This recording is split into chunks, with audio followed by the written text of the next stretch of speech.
Babylon stood on a broad river during the early 2nd millennium BCE. Brick walls and quays shaped the edge where boats met steps. Canals cut through the city and reached store courts and workshops. Lanes ran straight to gates, ovens, and offices with shelves. Lamps hung from posts and gave soft light across clay floors. The river moved past the quays with an even hush at night. People followed known paths between fields, kitchens, archives, and gates each day. Writing tools kept this order clear and repeatable. A reed stylus pressed wedge marks into wet clay tablets for records. Clay dried in the air or baked for long storage. Scribes trimmed stylus tips with a small shard and water. Tablets arranged by month and topic sat in labeled niches. Shelves held trays for letters, contracts, and lists. A faint stylus tap and quiet tablet clack marked work. The room smelled of damp clay and lamp oil under steady air. Rules set outcomes so clerks could act without delay or quarrel. A carved law stele linked to Hammurabi used if-then lines. If a case matched a line, then a result followed cleanly. School copies preserved these clauses for daily offices. Elders and judges read the lines and kept the same path. Disputes ended with brief tablets and clear seals. Paper rustle did not sound here. Clay carried every mark. Results moved from bench to storeroom without sharp voices. Standard measures joined farms, markets, and stores into one plan. Stone weights matched known units for silver and copper. Capacity jars showed fixed levels for barley and oil. A bronze beam balanced pans with a clean click and slow rest. Lines on jars marked full, 3/4, and half in clear steps. A checklist on a shard named the units in order. Hands lifted weights by their smooth knobs. The beam pointer hung still when totals matched. Temple stores received grain in steady cycles. Granary doors opened to sacks of barley from fields upriver. Clerks counted sacks, checked moisture, and wrote the day on clay. Sack mouths rasped while dust rose in thin, pale threads. Cylindrical bins took the grain, and a tablet took the total. The floor swept clean after each intake. A seal impression closed the door cord. Cool shade settled in the court while the tablet dried on a ledge. Kitchens near the stores turned grain into bread and beer rations. Ration lists paired loaves and jars by worker, task, and shift length. Bakers shaped round loaves and slid them into warm dome ovens. Brewers soaked, mashed, and strained gruel for a mild beer. Oven warmth met a low ferment burble along the corridor. A scribe marked finished portions on a tablet by the door. Clay tags hung from baskets for short roots. The smell was grain, smoke, and sweet mash. Textile rooms followed the same steady accounting. Loom weights kept warp threads even while weavers moved the shuttle. Spindle whirls twisted fibers into yarn measured by monthly counts. Oil kept spindles smooth and quiet on the bench. Cloth lengths rolled tight and took clay tags with seal marks. A low loom murmur mixed with the scent of lamp oil and wool. A tablet named yardage, worker, and due date. The roll moved to a shelf with labeled cords.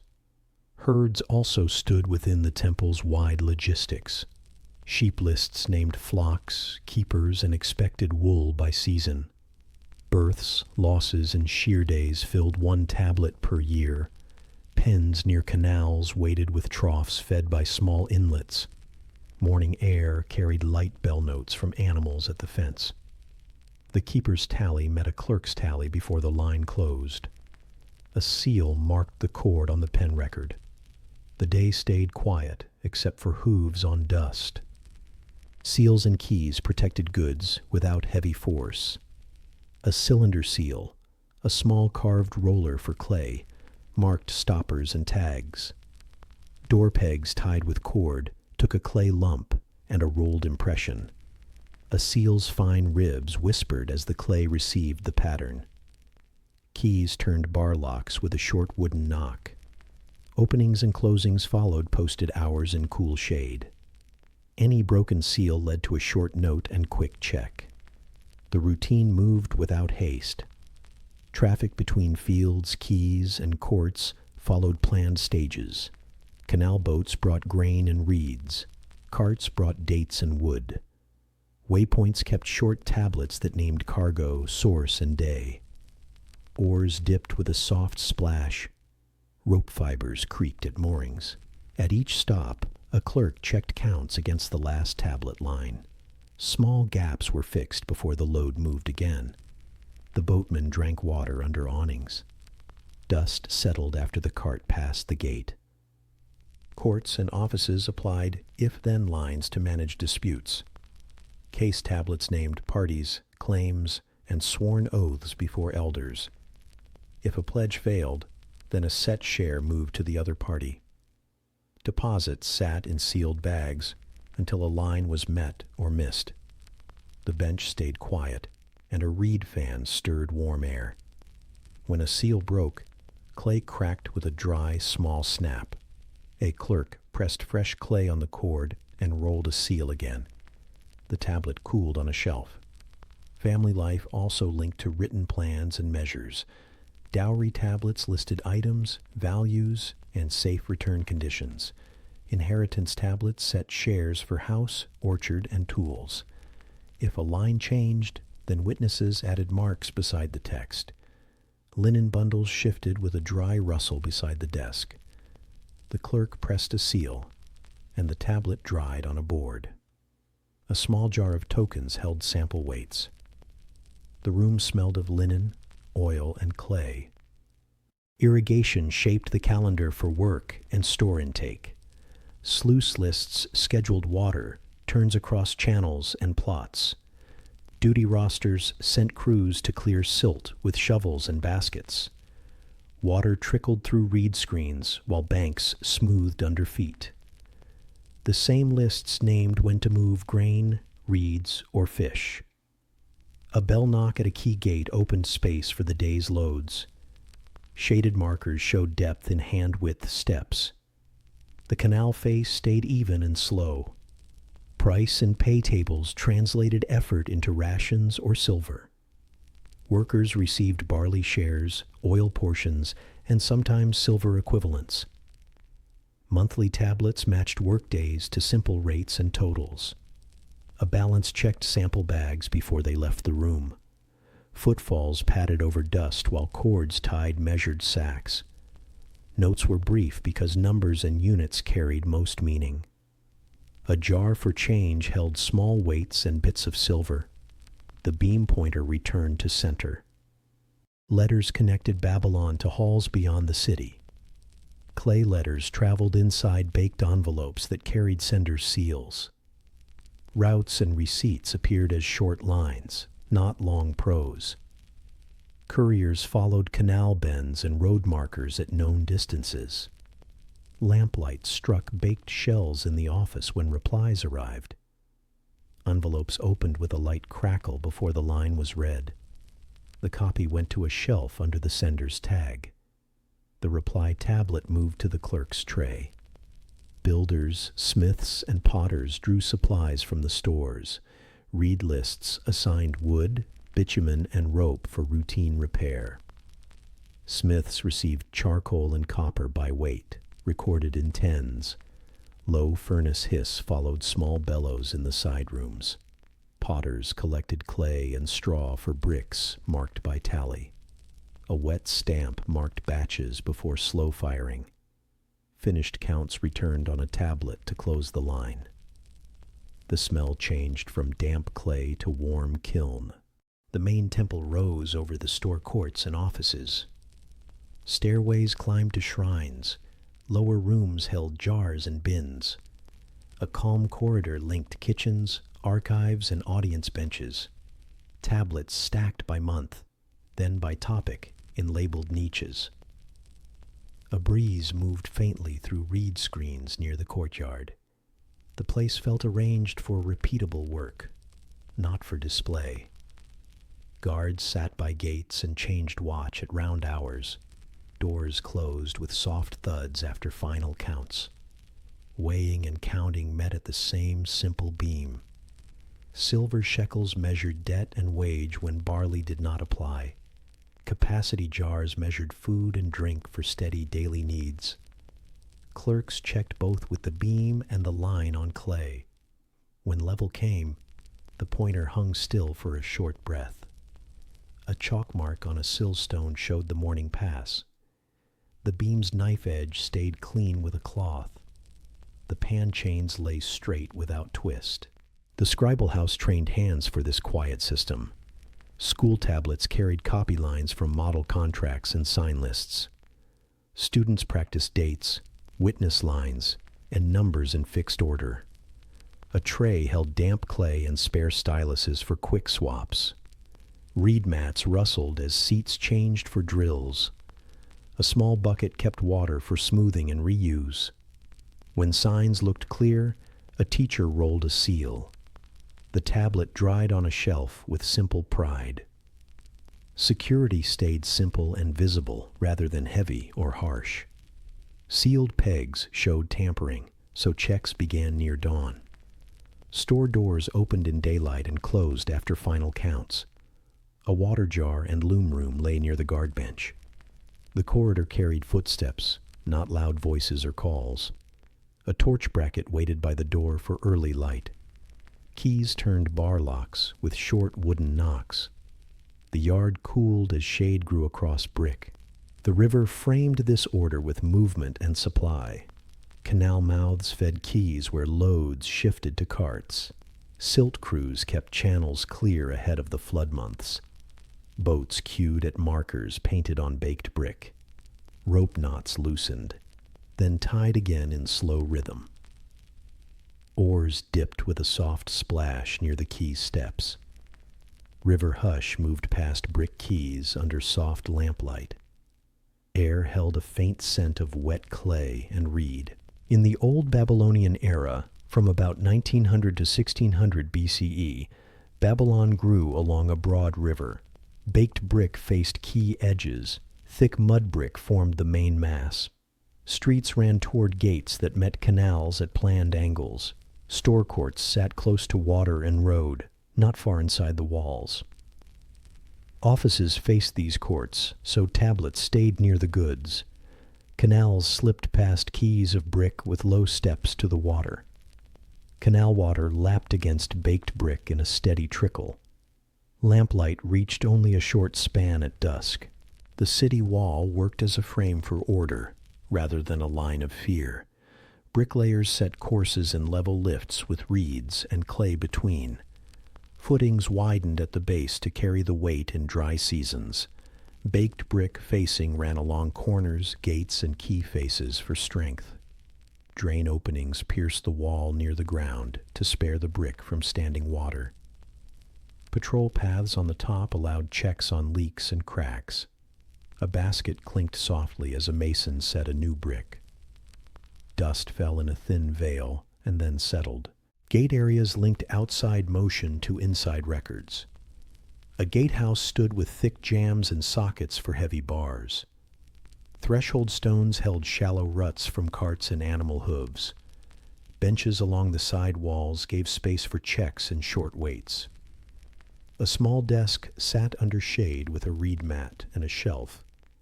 A jar for water and a jar for lamp oil stood near the post. When a load arrived, the clerk's stylus tapped, then paused.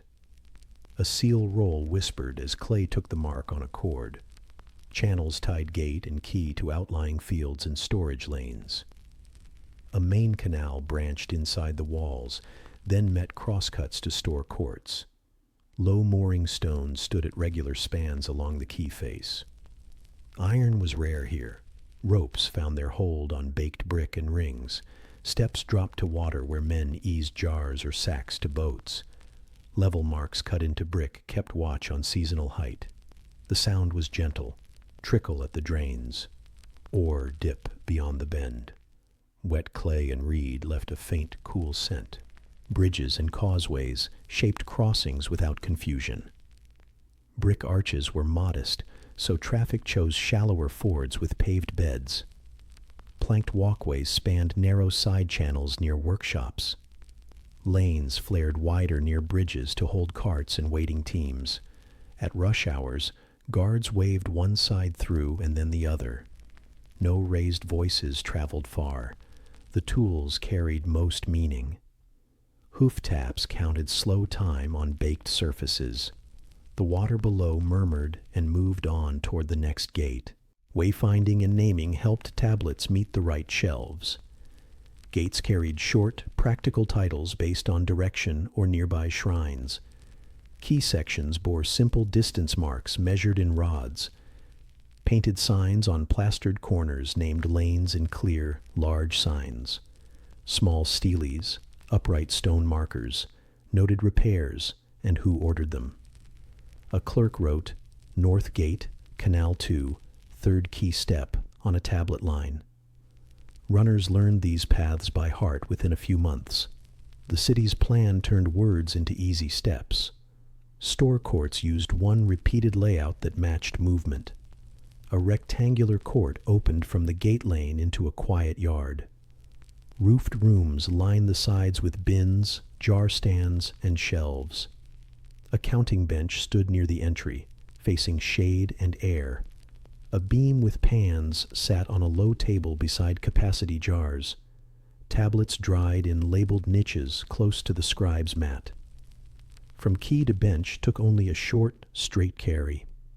The court floor showed broom marks and neat fans. Intake followed short, even motions that left a record at every turn.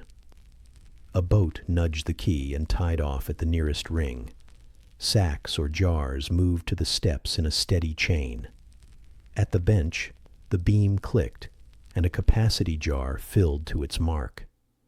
The clerk pressed wedges for count, source, and day. A seal rolled across a clay stopper or tag, then dried.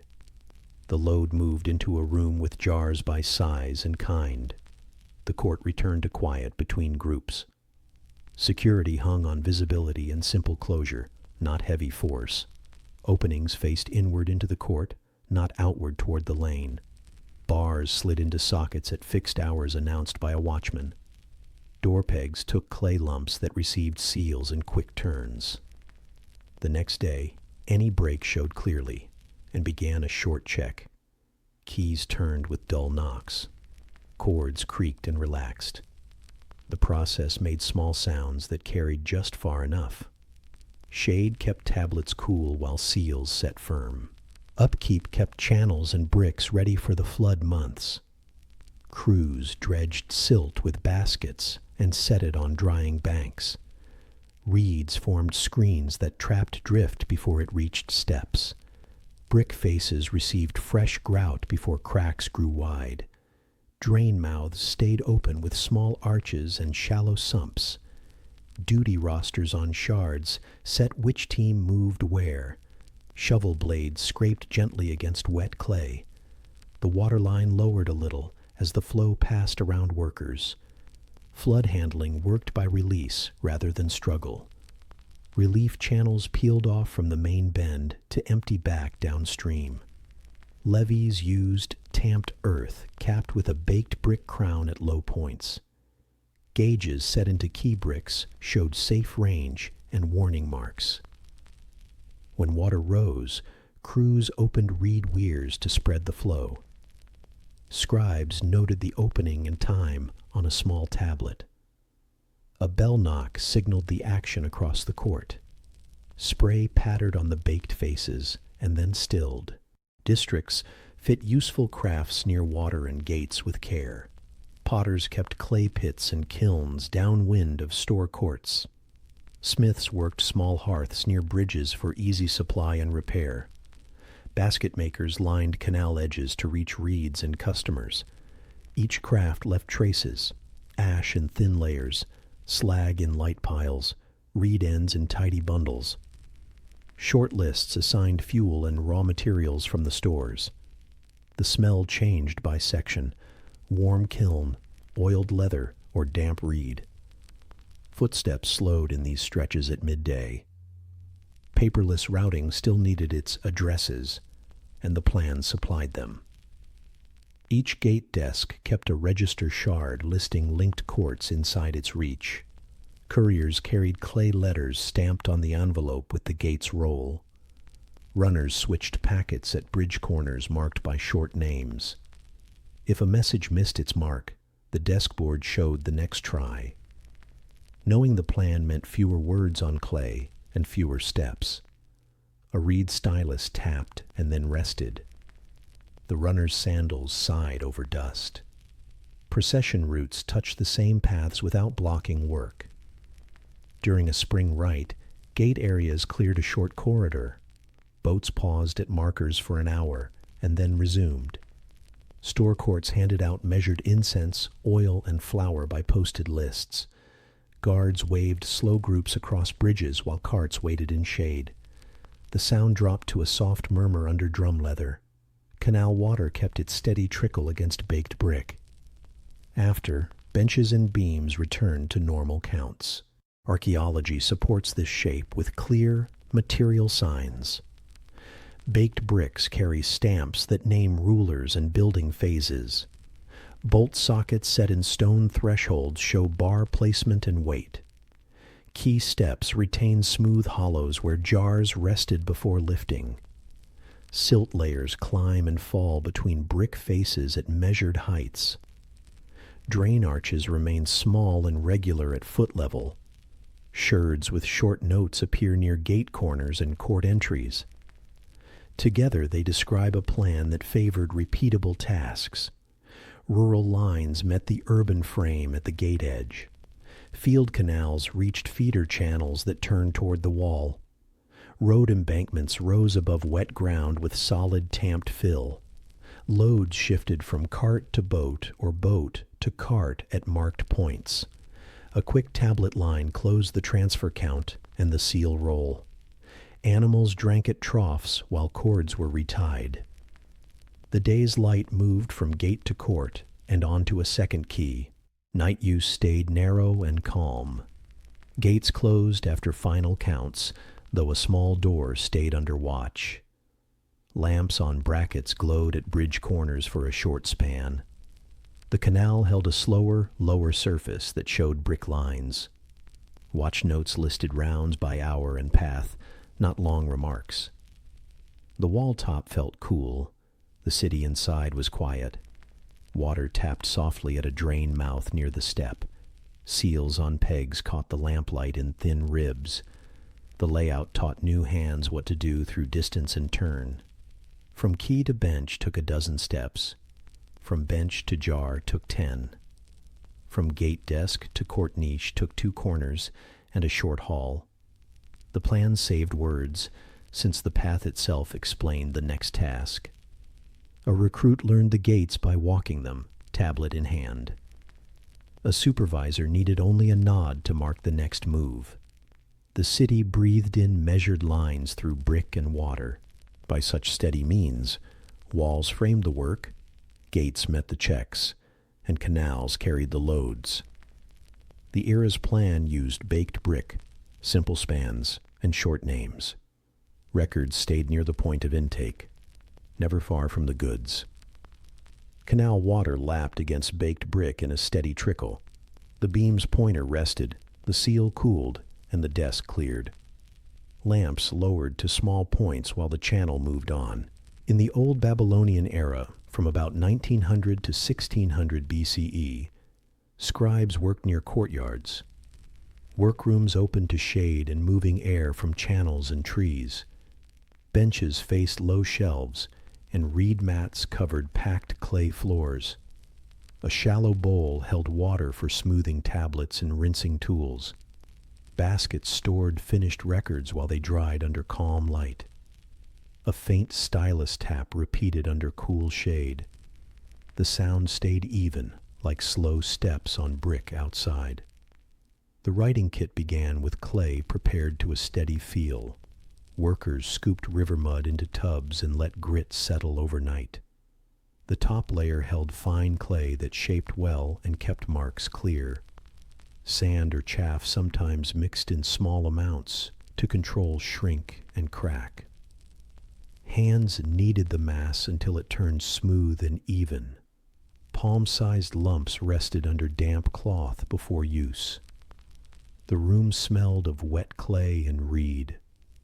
Air stayed still enough that edges did not dry too fast. A reed stylus formed the marks of cuneiform writing.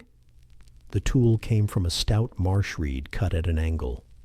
One end was sliced to a triangular wedge and trimmed to a firm point.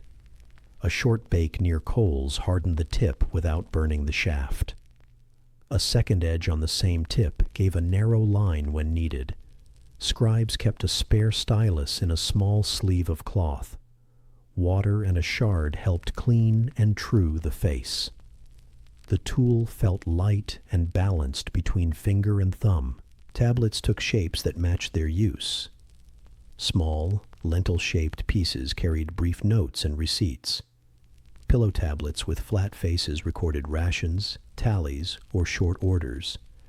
Medium rectangular tablets held contracts and letters. Thick prisms served for lists or teaching lines. When more space was needed, a second layer of clay wrapped around the first. Edges carried docket lines that named place, month, and topic. A light thumb pressed edges smooth for easy stacking. The surface kept a damp, even gloss before the first sign. Setting the surface came before words. A scribe rolled the lump under the palm to make a flat oval. A smooth rib of horn or wood drew faint guidelines across the face. The rib also erased small bumps and made fields level. A moist cloth kept shine without puddles. The tablet sat on a board or rested in the left hand. Signs then followed the guidelines from left to right. The first line began near the top edge with margins on all sides. Cuneiform signs were not carved or scratched. Each stroke was a small wedge pressed by the stylus tip. Different angles made different strokes: vertical, diagonal, or horizontal. 3 or 4 strokes formed a sign. Several signs formed a word. Numbers used clusters of narrow wedges in clear patterns. The stylus entered at a steady depth and withdrew in one motion. A light lift left the wedge clean and bright. The pace remained calm and repeatable for long lines. Wet clay allowed quiet correction without waste. If a mark strayed, the scribe smoothed the spot with the rib. A damp fingertip removed shine from a repaired patch. The stylus then pressed the correct wedge in the same place. Long omissions went to the edge in a small added line. If a major error filled the face, the tablet returned to the tub. Clay softened again and formed a new blank. Nothing broke or snapped. The room stayed quiet. Seals and envelopes secured important texts. Some tablets entered clay envelopes, also called bulla, a clay envelope for tokens. The inner tablet held the text. The outer shell held seals and dockets. A cylinder seal rolled across the wet shell and left fine ribs. The roll identified the office or person who closed the text. When opened later, the shell cracked with a dry sound. Both shell and core then showed the same docket. The link protected the record without metal locks. Date and place stood in set positions that trained eyes could find. Old Babylonian tablets used year names tied to royal deeds. A line near the end gave city, month, and day in fixed order. Witness lists followed for contracts and oaths. Weights, measures, and sums repeated in a clear second line. A brief colophon, a closing note with scribe in school, sometimes ended the face. Edge notes summarized the content for shelf reading. The plan spared long searches in crowded baskets. Scribal schools prepared hands for this quiet work. Students copied sign lists, number tables, and model contracts. They practiced if-then lines linked to the law's Steely's clauses. Teachers graded clarity of wedges, not style or flourish. A tray carried damp clay and spare styluses for quick swaps. Reed mats rustled as seats changed for drills. Finished copies dried in small rows near the wall. The air held a mild scent of lamp oil and damp clay. Letter writing used the same kit with a few steady steps. A short tablet carried the main lines inside a baked envelope. The envelope bore the seal, the address, and a docket on its face. Couriers recognized office rolls at a glance and placed packets by shelf. Upon arrival, a clerk read the docket, noted the day, and opened the shell. The tablet inside remained fresh and legible. A reply tablet formed on the same bench within an hour. The cycle kept motion slow and well marked. Archives arranged large sets with simple tools in calm order.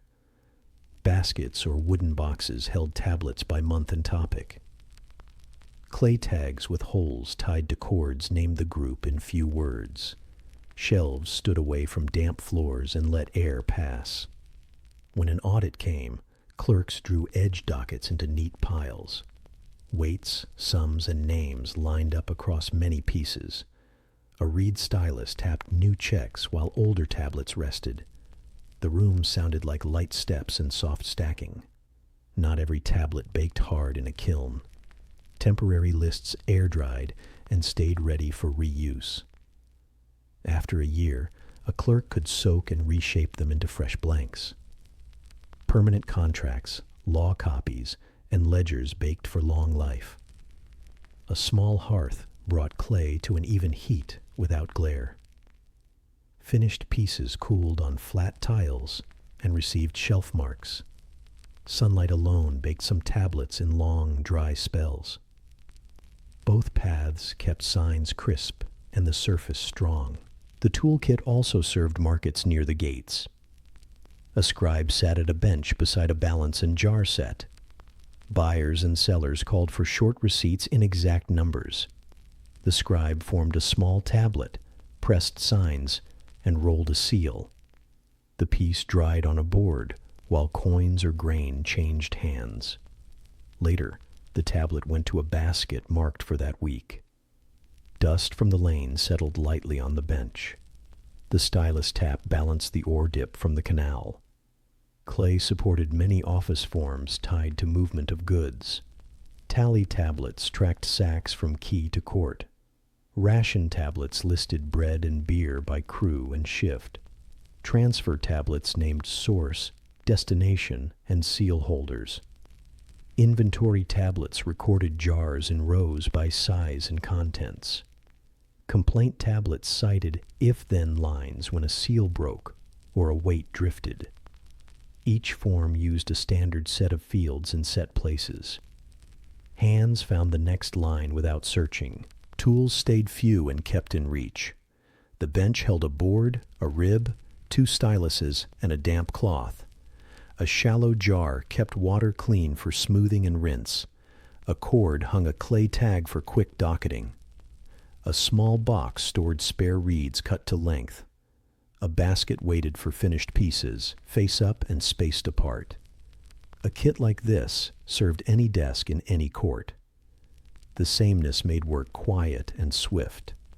Writing rooms lived close to storerooms for quick checks. A door opened from the court to the scribe's niche. The beam and capacity jars stood within arm's reach of the desk.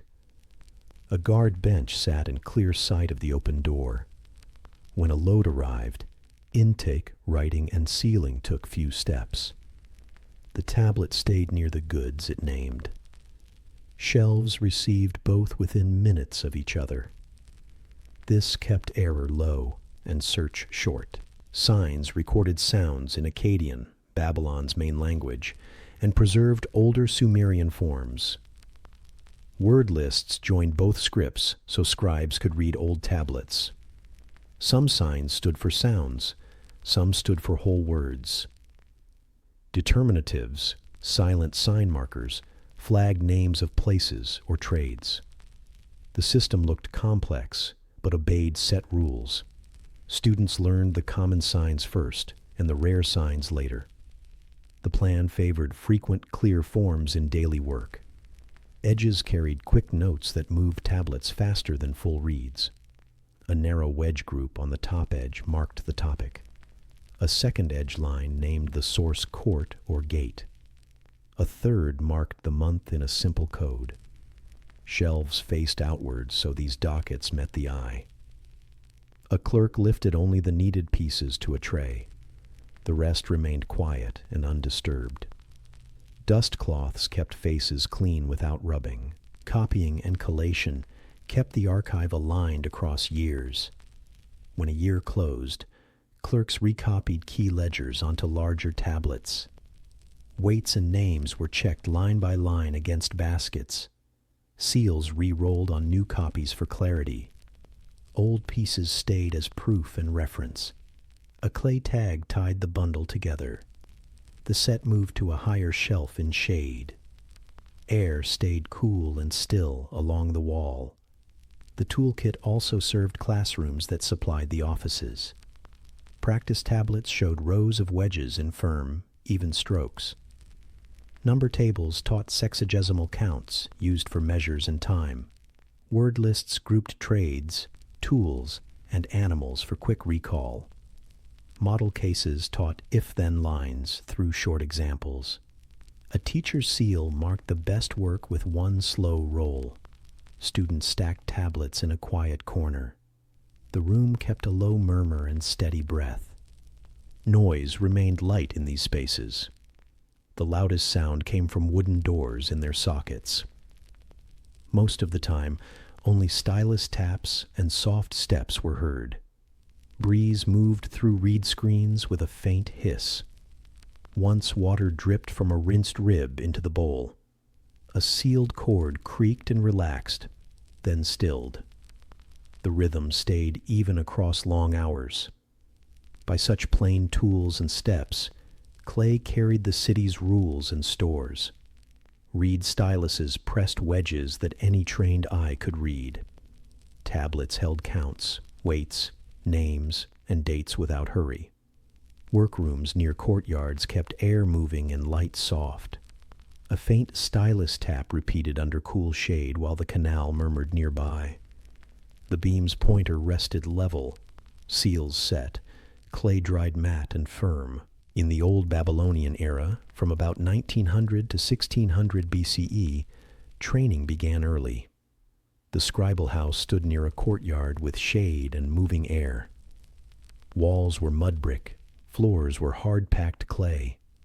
Benches faced low shelves holding model tablets and number tables. Reed mats covered the floor where students sat in rows. A shallow bowl held water for smoothing clay and cleaning tools. A jar of lamp oil stood by the door for early light. Reed mats rustled as students shifted in low rooms. The toolkit stayed simple and close at hand. Each student kept a reed stylus, cut to a wedge tip. A small rib of wood smoothed errors and set guidelines. Clay lumps rested under a damp cloth to hold even moisture. A tray held finished work to dry before stacking. A shelf carried exemplars. Teacher-made model tablets for copying. The house owned a seal for marking excellent work. A faint stylus tap repeated under cool shade and steady breaths. Training started with wedge drills before words or numbers. Students pressed single wedges at set angles across a blank field. Lines moved from top to bottom, then left to right. The teacher checked depth, angle, and spacing with calm notes. Errors were smoothed with the rib and pressed again. The aim was clean, even signs that matched the model. Tap, lift, and place formed a quiet rhythm. Clay edges stayed damp, but not glossy or sticky. Sign lists came next and taught the writing system step by step. A sign list was a tablet that grouped common signs by sound or use. Students copied a short row each day and repeated the strokes. Some signs stood for sounds, others stood for full words. Determinatives. silent markers before names or trades, appeared in a side column. The teacher's exemplar showed order and spacing for the day's set. Copies lined a shelf with edge dockets for quick checks. The room smelled of wet clay and reed. Number work soon joined the drills. Students copied tables in base 60 for sums and measures. Multiplication and reciprocals stood in neat columns on standard tablets. Grain, oil, and silver used clear steps that linked to store work. A capacity jar and a small beam stood near the bench for reference. Rates and totals followed calm, round numbers where possible. The stylus tap slowed as attention sharpened during counts. A low murmur rose and fell as lines were checked. Language practice joined signs and numbers in simple, linked tasks. Students copied short Akkadian lines and older Sumerian forms together. Word lists grouped tools, animals, fields, and vessels for office use. Pairs of words trained quick reading across scripts used in records. The teacher pointed to clean wedges and steady spacing, not style. Scholars suggest these lists matched tasks in nearby courts. Air moved through reed screens with a faint hiss. Tablets dried on boards along a cool wall. Copy tablets trained the eye to follow layout and formula. An exemplar placed the date, place, and topic in fixed spots. Students then copied the lines in the same positions. The left margin stayed straight. The right edge breathed a little. Margins helped later readers find fields without delay. When a copy matched, a small roll of the house seal marked it. The seal ribs whispered as Clay took the impression. The tablet returned to the shelf to dry. Model contracts taught the phrases used in daily offices. A sale form named the thing, the price, and the witnesses. A loan form named principal, due month, and pledge. A hire form named task, rate, and days. Each used set lines people recognized across the city. If-then clauses fixed outcomes in clear, short terms. If payment missed the day, then a set fee applied. Students pressed these lines until spacing and signs looked even. Envelopes and docketing introduced secure handling. Some exercises wrapped a core tablet in a thin clay shell. The shell carried the docket and the seal roll. The core held the full text, safe from later change. Students learned to open a shell without harming the core. The shell cracked with a dry snap and went to a tray. The core's text then read against the docket. The match confirmed the lesson and the method. Letter practice followed record practice with small, steady steps. Students copied short letters on tablets meant for envelopes. Front lines named sender and addressee in set order. Back lines held a brief docket for shelves at the destination. Couriers recognized seals and sorted packets by shelf tag. A reply used the same lines in reverse order. The cycle formed a measured path for messages. The bench smelled of clay and lamp smoke as shells cooled. Shelving and retrieval drills kept baskets and boxes in order. Students stacked practice tablets by month and topic on labeled shelves. Edge dockets carried a short code for fast reading. A clay tag with a hole tied to a cord marked each group. On command, a student lifted only the needed set. Hands moved calmly so faces did not rub or blur. Dust cloths kept surfaces clean without shine. The quiet near the stack stayed steady and cool. Correction remained gentle and reversible at each stage. A misplaced wedge smoothed flat and received a new mark. A crooked column was re-ruled with the rib and copied again. A missing line went to the edge as a short addendum. If a tablet failed in full, the clay returned to the bowl. The student made a new blank with the same calm steps. Waste stayed low because clay reused well. The process favored patience over scolding. Mathematical problems, tied classwork to store and field life. Students laid out areas, volumes, and work rates using base 60. A standard problem converted barley to silver at posted rates. Another set balanced workdays, rations, and jar counts. Answers ended with a short confirmation line and a sign for done. The beam pointer settled as a check for sample weights. A capacity jar confirmed volumes at carved marks. The room held a quiet sense of fit between line and tool. Daily routine kept the pace even from morning to dusk.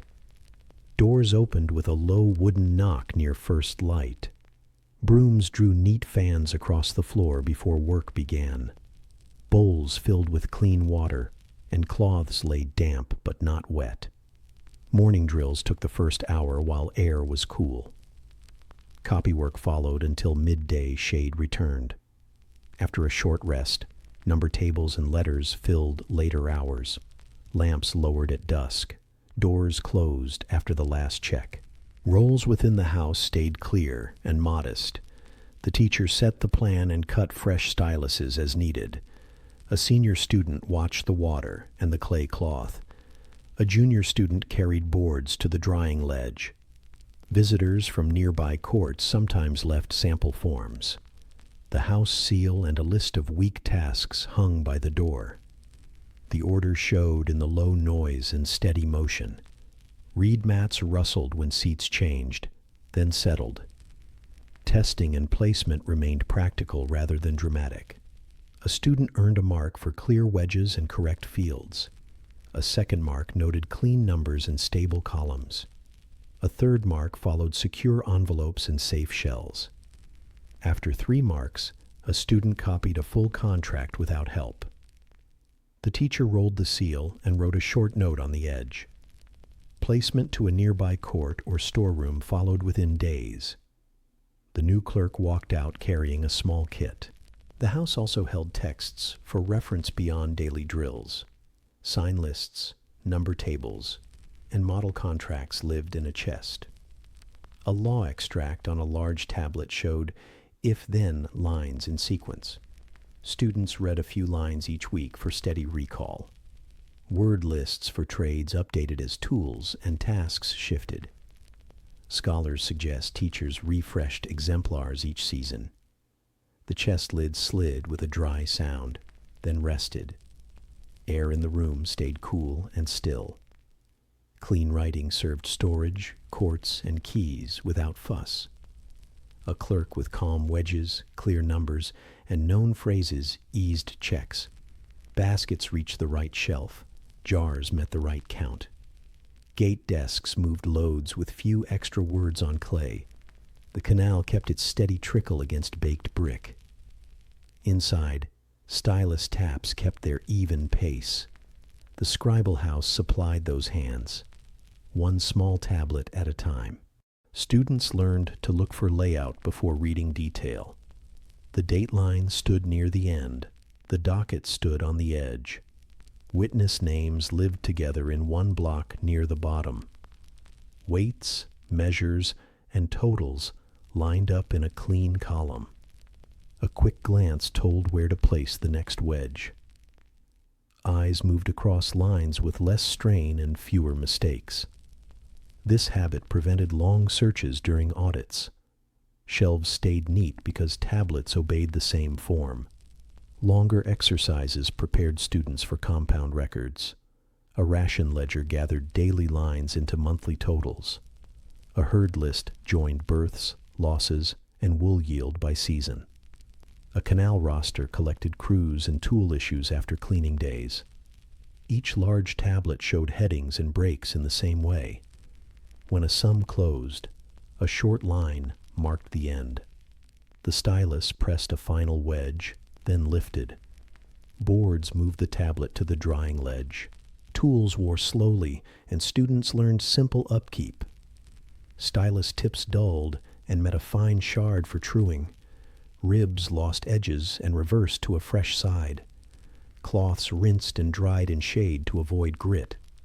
Bowls emptied after clay settled and left clear water. Shelves wiped with dry cloths. never oiled or wet. Mats shook outside, then lay flat again. The house stayed ready for the next morning without fuss. The scribal house connected training to nearby rooms by short paths. A door opened toward the store court and counting bench. Another door faced the archive niches along a cool corridor. A third door looked toward a gate desk with a small audience bench. Students carried practice tablets to each place for brief tasks. The same layout met them at every stop. The plan taught more than words. It taught roots. Steps and signs worked together under one calm roof. Across months of measured practice, hands grew sure and quiet. Wedges kept one depth. Numbers kept one width. Set phrases landed in the same places again and again. Envelopes wrapped and unwrapped without damage or loss. Baskets filled and emptied with little sound. Air moved through reed screens with a faint, even hiss. The system prepared office work that matched the city's pace. The faint stylus tap went on beneath the shade. In the old Babylonian era, from about 1900 to 1600 BCE, units tied fields, stores, and courts together. Grain, oil, wool, and silver moved by known steps. A bronze balance beam, stone weights, and capacity jars made those steps repeatable. Clerks wrote totals only after tools agreed. A bronze beam clicked softly, then rested level. Tablet lines followed the tools, not the other way around. Quiet rooms, shaded courts, and cool corridors kept work slow and even. The balance stood at the center of daily checks. Its beam rested on a knife-edge pivot with a small pointer. Two pans hung from straight chains that did not twist. A short base kept the stand steady on packed clay. The pointer passed a tiny notch when weights matched. The click came as chains settled, and the beam stopped moving. A cloth lay nearby to wipe dust from the edge. Nothing rushed. The tool taught patience. Stone weights gave the beam a language everyone shared. Smooth pieces, sometimes carved, carried marks for size and set order. The shekel, a small weight about 8 grams, handled fine silver and spice. The mina, a larger weight about half a kilogram, served bulk goods. The talent, a very large weight about 30 kilograms, stayed for heavy stores. Each sat in a cedar box with fitted slots. A chalk dot on the sill stone showed the morning test had passed. The box closed with a dull, safe knock. Capacity jars fixed volumes without a beam. The sila, about 1 liter, measured grain or beer in small turns. The ban, about 10 liters, and the gur, about 300 liters, served larger needs. Jars bore carved lines at set levels and thick lips that poured without spill. Ladles and scoops matched the smaller steps between marks. When grain filled to the line, the clerk rested a breath and looked once more.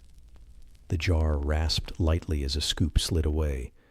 Dust rose and settled again. Grain intake followed a calm sequence from quay to court. Sacks came from boats to steps and into the yard. A capacity jar checked moisture by feel and flow before counting. A sample pan met the beam to confirm weight against the sack tag. If both matched, the scribe pressed a short line on a tablet. If not, a second check found the cause and set it right. Sack mouths rasped as cords untied and tied again. The yard held the smell of dry husk and damp clay. Oil used the same logic with different tools and pace.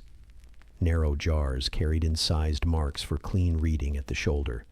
Strainers caught seed and skin before the jar met its line. Light touched the surface and showed level without glare. The ban and sila steps fit kitchen and shrine needs well. A small funnel eased transfer from press to jar. The room smelled of pressed seed and clean lamp oil. Jars clicked gently when set back on stands. Silver moved by weight alone and needed careful pans. The beam took light shekels quickly and returned to level. A small box held grain-sized bits for change when needed. The clerk checked the beam empty, then set a standard and the silver. If the pointer hung true, the scribe wrote the number. If drift showed, dust or a bent hook met a cloth and a calm hand. The sound stayed small. Chain ticks and a single click. No sharp words were needed. Morning brought routine tests that set the day in motion. A clerk opened the cedar box and placed a standard on the pan. Another clerk lifted the pointer to pass the notch and watched it settle. A chalk cross on a sill stone marked the pass. Capacity jars met a quick fill and pour for clean lips. Ladles counted smooth arcs to a small bowl and back. The beam shone where a cloth had wiped the edge. Shade stayed cool in the store court. Numbers on tablets matched the tools in steady ways. Sexagesimal tables in the school taught 60 based steps for sums. Rates and conversions stood in short columns beside the beam. 10 silla make 1 ban, lived next to 60 shekels make 1 mina. Ration lists used round numbers when work allowed. A scribe wrote 2 silla loaf, 1 silla beer, and 1 shekel oil for a crew. The stylus tap slowed for totals and then lifted. The columns stayed straight and plain. Audits came by plan and without noise. Inspectors carried master weights sealed in a small pouch. The pouch opened. A weight met the pan. The pointer found center. Capacity jars met a dip and a pour, then a seal roll on a shard. Shelves gave up a sample of tablets for quick reading. If tools matched and lines matched, a small wax mark closed the visit. The yard heard quiet steps and the beam's soft click. Dust brushed once more across the sill. If then lines backed the tools with clear outcomes. If a weight failed, then the clerk replaced it with a sealed standard. If a seller's jar ran shallow, then the difference moved to the buyer. If moisture spoiled grain, then a set share stayed out of the count. These clauses lived in brief copies tied to the law steely by memory. Courts used them when disputes reached the bench. A reed fan stirred warm air over a calm table. The line on clay ended the matter. Gate desks used small sets to speed daily trade. A short beam, a nest of shekel stones, and 1 ban jar sat ready. Sellers brought amounts in round steps to meet posted fees. Buyers checked samples by weight and taste in shallow cups. A scribe pressed a tiny receipt for silver or grain. Rope fibers creaked as bundles shifted and settled. Oars dipped with a soft splash beyond the quay. The gate area returned to even pace between groups. Workshops kept their own measures that matched the city's.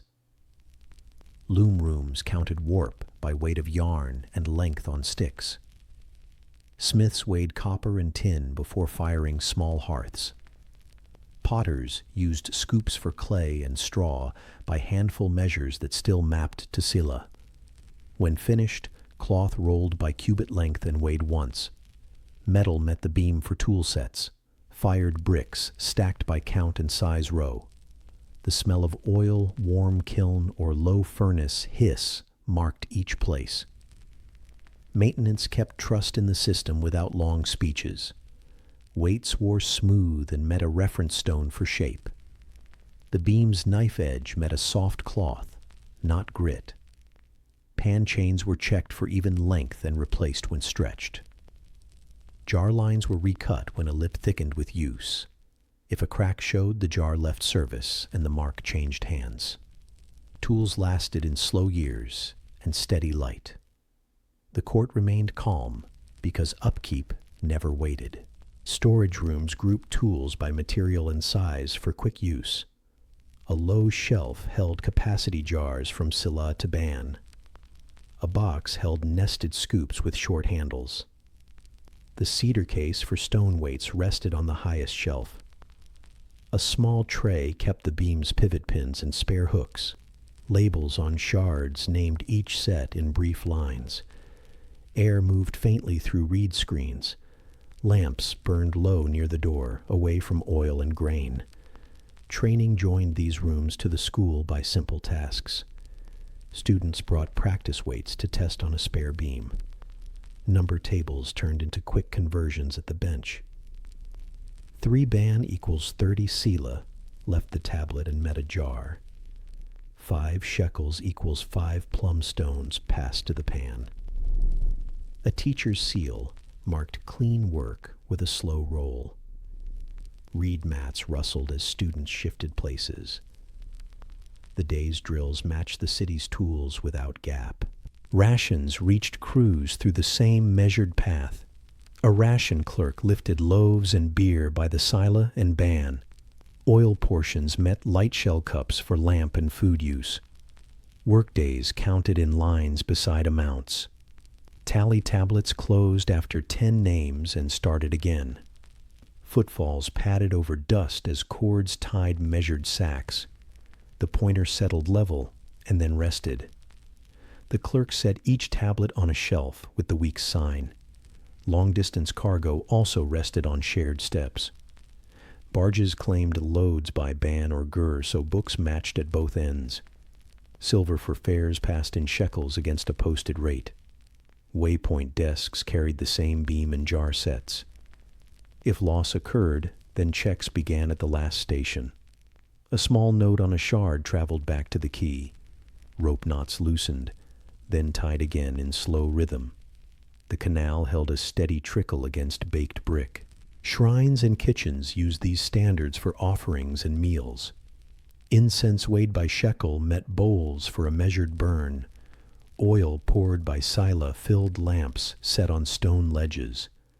Bread rose by count from flour measured in ban.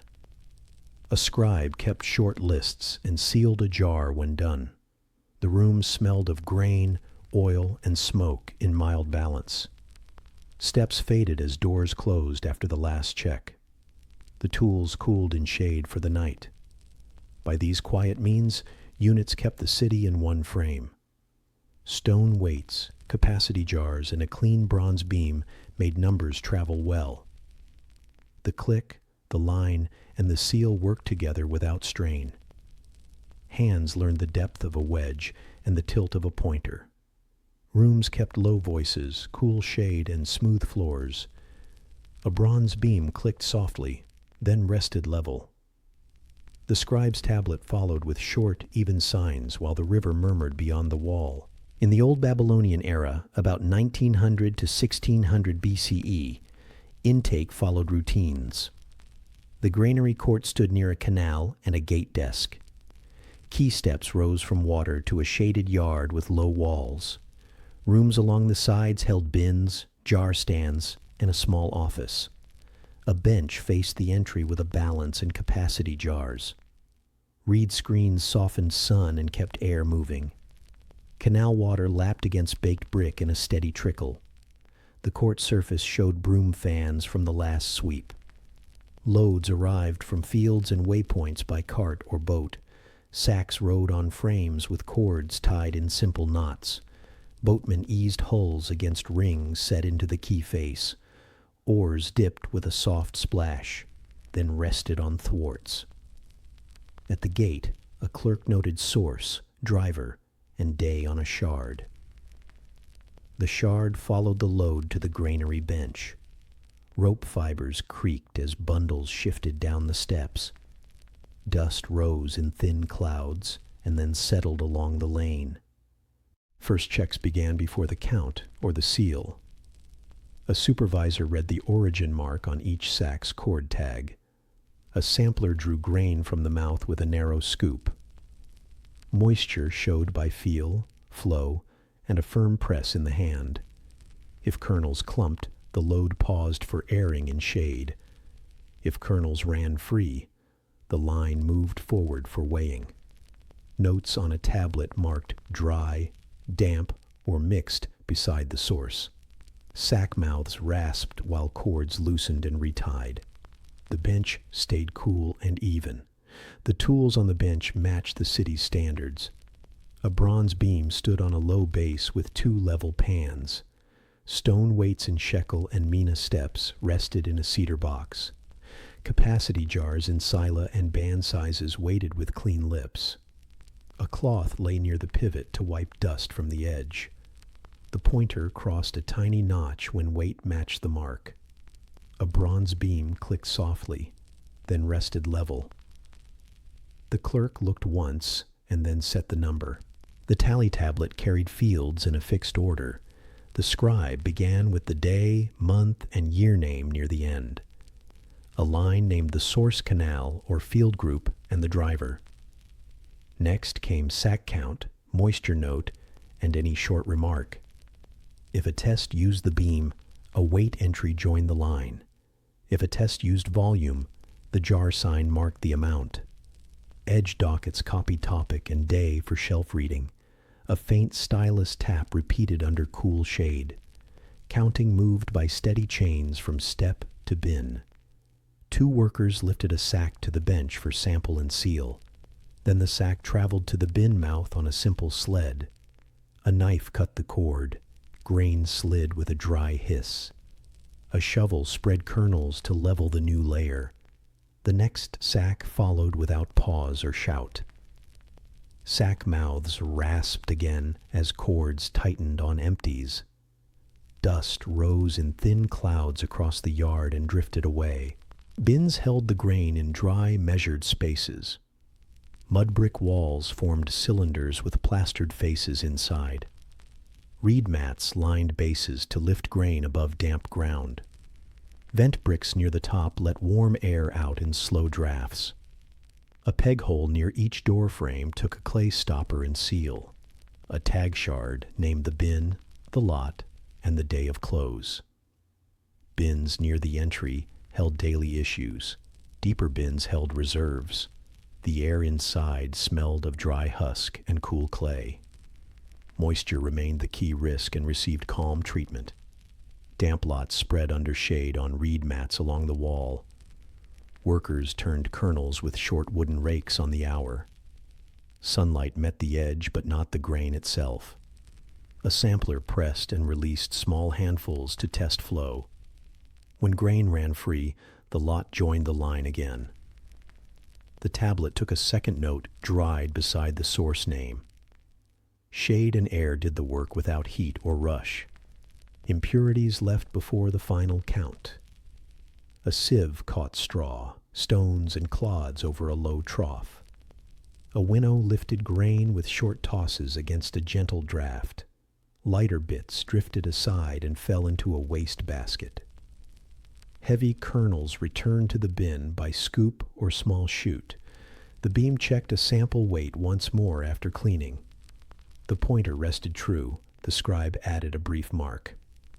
Brooms cleared the floor in wide, slow arcs. Security steps were visible and simple. When a bin filled, the door plank slid into side grooves. A clay lump sealed the peg with a cylinder seal roll. The seal's fine ribs impressed the clay in one slow pass. A shard tag hung from a cord to repeat bin name and day. Keys turned the bar lock with a short wooden knock. Guards noted the close on a strip with the evening hour. The court grew quiet, except for distant canal sounds. Audits kept trust without harsh scenes. Inspectors arrived with master weights in a small sealed pouch. The pouch opened. A mina stone met the pan. The beam settled. A capacity jar filled to its mark and poured to a bowl. A seal rolled on a witness shard to show the check. A random bin opened for a single sack to be reweighed. If counts matched, a wax mark closed the visit. Footsteps moved away, and work resumed at the bench. Rotation moved old grain before new grain whenever possible. A small board by the door listed bin numbers and open days. Daily issues drew from the earliest bin within the intake grade. Kneaded clay sealed and unsealed pegs with clear impressions. Kitchen lists matched issues in round amounts by crew. When a bin emptied, the plank lifted and the space swept. The next lot moved forward in the plan without gap. The board changed with a soft scrape of chalk. Paperless routing still used clear addresses and times. Gate shards stated North Gate, Canal 2, 3rd hour. Intake tablets echoed the same wording for quick trace. If a sack missed a stop, the shard led runners to the last desk. Letters from waypoints reported loads by ban and gur counts. Replies confirmed receipt with day and seal rolls. Envelopes cracked with a dry sound at the office table. The cycle stayed calm and short. Staff roles stayed firm and modest in scope. A foreman oversaw tests, rotation, and bin closures. A tally scribe kept tablets, tags, and shelf order. 2 bench hands ran the beam and jars on signal. 4 carriers moved sacks from step to bin without delay. A guard watched cords and pegs from a shaded stool. A water jar stood by the wall for small breaks. The rhythm showed in the even sound of steps and taps. Harvest season widened the path, but not the rules. Hours extended in the cool parts of day and night. Extra mats covered the court for drying and sorting. Additional scoops and sieves lined the walls in neat rows. Gate shards grew thicker in the shelf box near the bench. The beam still clicked softly and then rested level. Tablets filled a larger basket, but kept the same fields. Dust rose, hung briefly, and drifted past the screens. Festival weeks added outgoing loads to the daily plan. Measured grain moved to kitchens and halls by posted lists. Oil and incense joined in small, exact amounts. The tally tablet gained a second page that named recipients. Seals rolled on basket cords in one clean pass. Drums thumped softly along procession paths outside the court. Inside, the bench kept its pace, line by line. The door pegs showed fresh clay with fine ribs. Records remained close to the goods they named. Finished tablets dried on boards against a cool wall. Edge dockets faced outward for quick pulls during audits. After a month, a clerk recopied totals onto a larger tablet. The copy received a seal roll and moved to a higher shelf. Old tablets stayed in baskets as proof and reference. The office smelled of damp clay and faint lamp smoke. A reed fan stirred warm air over the desk. Simple tools handled loss and spoilage with clear lines. If pests appeared, the bin opened and grain moved to a sieve line. If moisture rose, mats and turning returned until tests passed. If a tag broke, the shard went to the bench for a new roll. The if-then wording lived in short notes, not long talk. The court heard rope creak, weight click, and stylus tap. Work stayed quiet while problems met known steps. The plan kept people calm and tasks short. Movements ended with clean spaces and ready tools. Empty sacks folded into stacks near the door. Scoops and sieves rinsed in a shallow basin and dried in shade. The beam's knife edge met a cloth and then a cover. Weights returned to the cedar box. The lid knocked once. Capacity jars drained and rested lip down on a board. Brooms pulled last dust to the edge and out to the lane. The court floor showed fresh fans under low light. Through these measured steps, barley intake stayed stable and legible. Loads entered from boats or carts and met the same quiet tools. Tally tablets recorded sack counts, origins, and moisture notes by day. Bins held grain behind seals that showed any change. Rations could move out with matching lines at any hour. Sack mouths rasped, dust rose in thin clouds, and then settled. The beam clicked softly, then rested level on its mark. The canal kept its slow sound against the brick beyond the wall. In the old Babylonian era, about 1900 to 1600 BCE, temple kitchens sat near store courts. their rooms opened to shaded yards with reed screens and water jars. A baking space held dome ovens of clay, called tanner, a round, upright oven. A brewing space held large jars and strainers near a cool wall. Benches ran along both rooms for mixing and notes. Capacity jars stood ready for flour, water, and beer. A balance and scoops stayed near the door. Oven warmth met a quiet ferment burble nearby. Air smelled of grain, smoke, and damp clay. Ration lists guided the work in clear, short lines. Tablets named crews, visitors, and day labor in simple groups. Columns noted loaves by count and beer by measure. The common units were sila, a jar unit about 1 liter, and ban, about 10 liters. A scribe pressed entries, then set the tablet on a board to dry. Edge dockets showed the day's sign for shelf reading. When the bench issued food, the scribe tapped totals again. The stylus tap stayed steady under shade. Tasks followed the tablet lines without hurry. Flour began with grinding in a room that stayed dry and cool. Stone querns stood on low frames, so hands worked at waist height.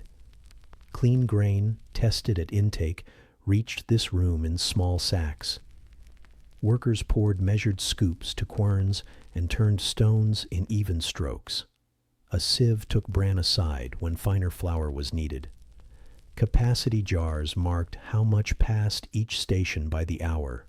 Chalk marks on a ribbed board logged quern output for quick checks. Dust hung briefly and fell to swept fans on the floor. Water jars stood capped nearby.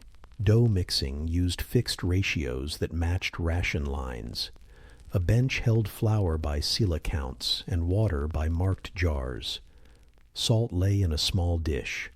Oil sat in a narrow-mouthed bottle. Hands folded flour and water until the mass turned smooth. Dough balls met a short rest in covered bowls to loosen. A ribbed tool scored portions so loaves matched count and weight. Trays kept tens together for easy issue. A scribe checked the tray mark against the tablet. The room felt warm but not harsh near the ovens. Baking at the tanner produced round loaves in repeatable cycles. The tanner was a clay cylinder with a fire base and open top. Bakers set fuel along the sides and built a steady bed of coals. Heat rose in a smooth column without flames at the lip. Dough portions pressed to the hot inner wall and clung while baking. Loaves released with a tool and fell to woven racks. The oven keeper watched color and lift, not just time. Oven warmth puffed outward in short breaths. A low scrape sounded as loaves left the wall. Beer came from malted grain and steeped bread in careful steps. Barley soaked, sprouted, and dried for malt in a shaded room. Dried malt cracked under stones and mixed with baked bread pieces. Hot water met the mix in large jars for a gentle mash. The sweet liquid called wort, grain liquid before fermentation, drained through reed strainers. It cooled in a quiet corner without smoke or dust. Fermentation began in sealed jars with small clay vents. A burble rose and fell with a mild sour scent. The sound stayed calm, like water through reed screens. Measures kept the brewing room aligned with ration lines. A dipstick scored with sila marks tested volume in tall jars. Ladles counted out rations to small containers without waste. Stoppers sealed jars between rounds with simple clay caps and cords. The scribe stood by the door with a short tablet for totals. When a jar reached the day's mark, the line moved to the next. Ban and sila numbers matched the crew list in round steps. A reed fan moved air across the cool wall. Tools rinsed in a shallow basin and dried in shade.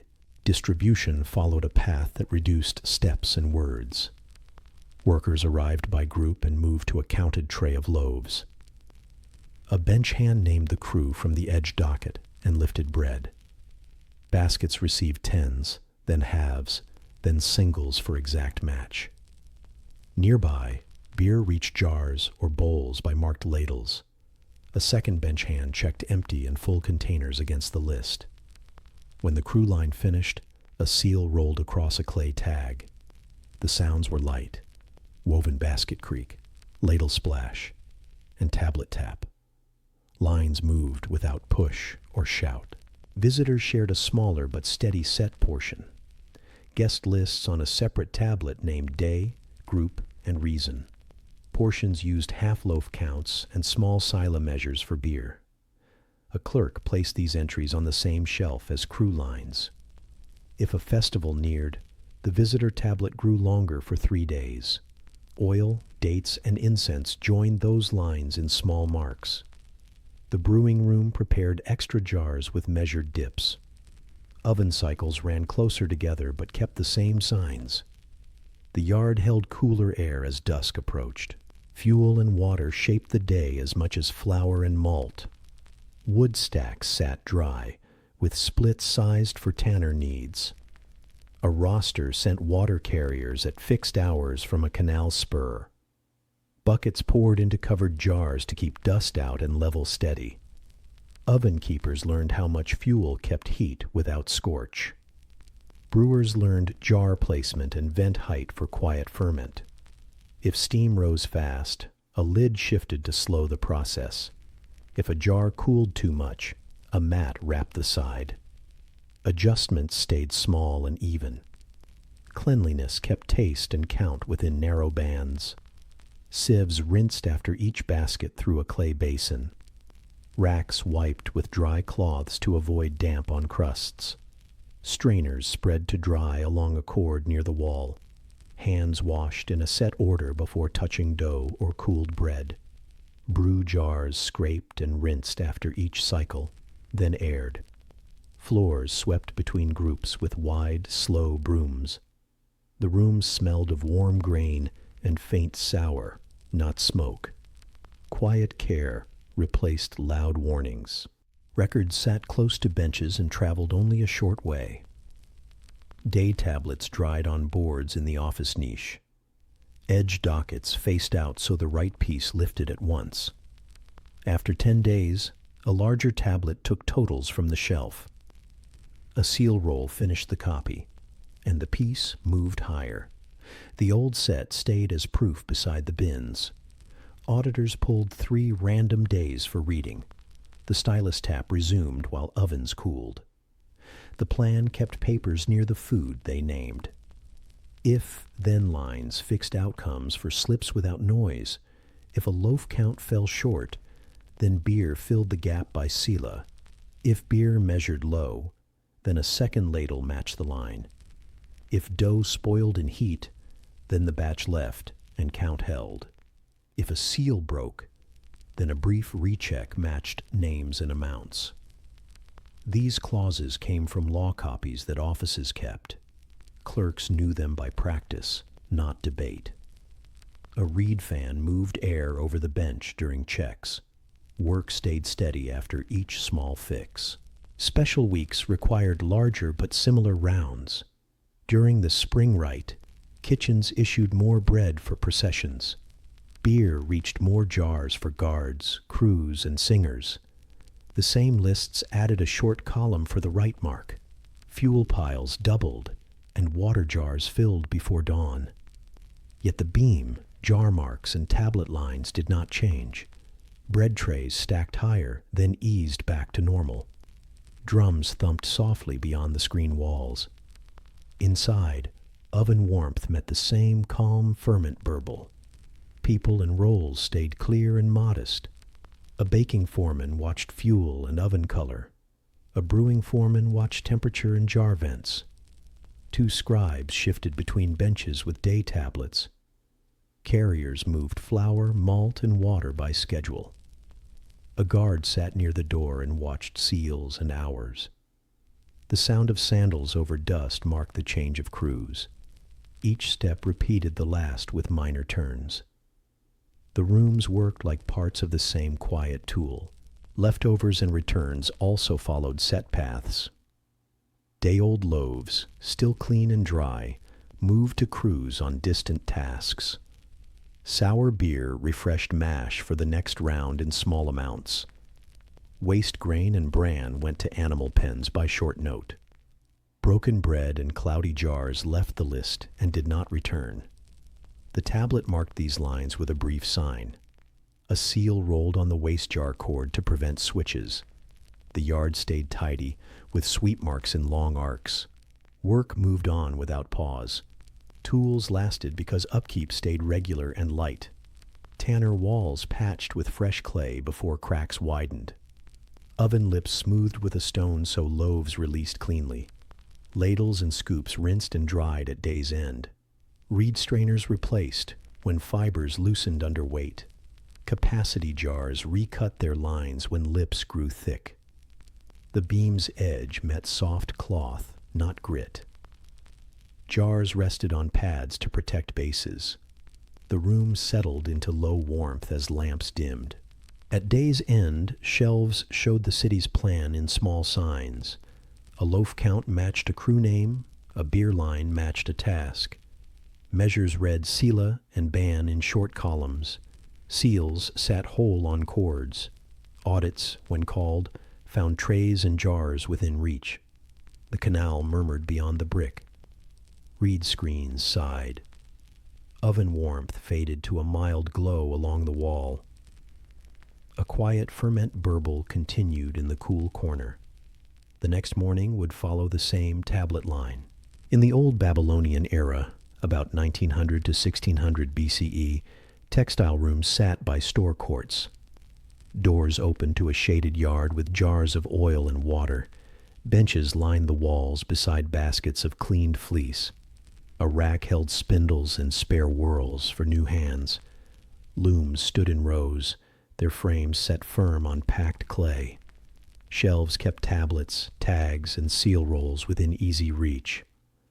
A low loom murmur mixed with the smell of oil.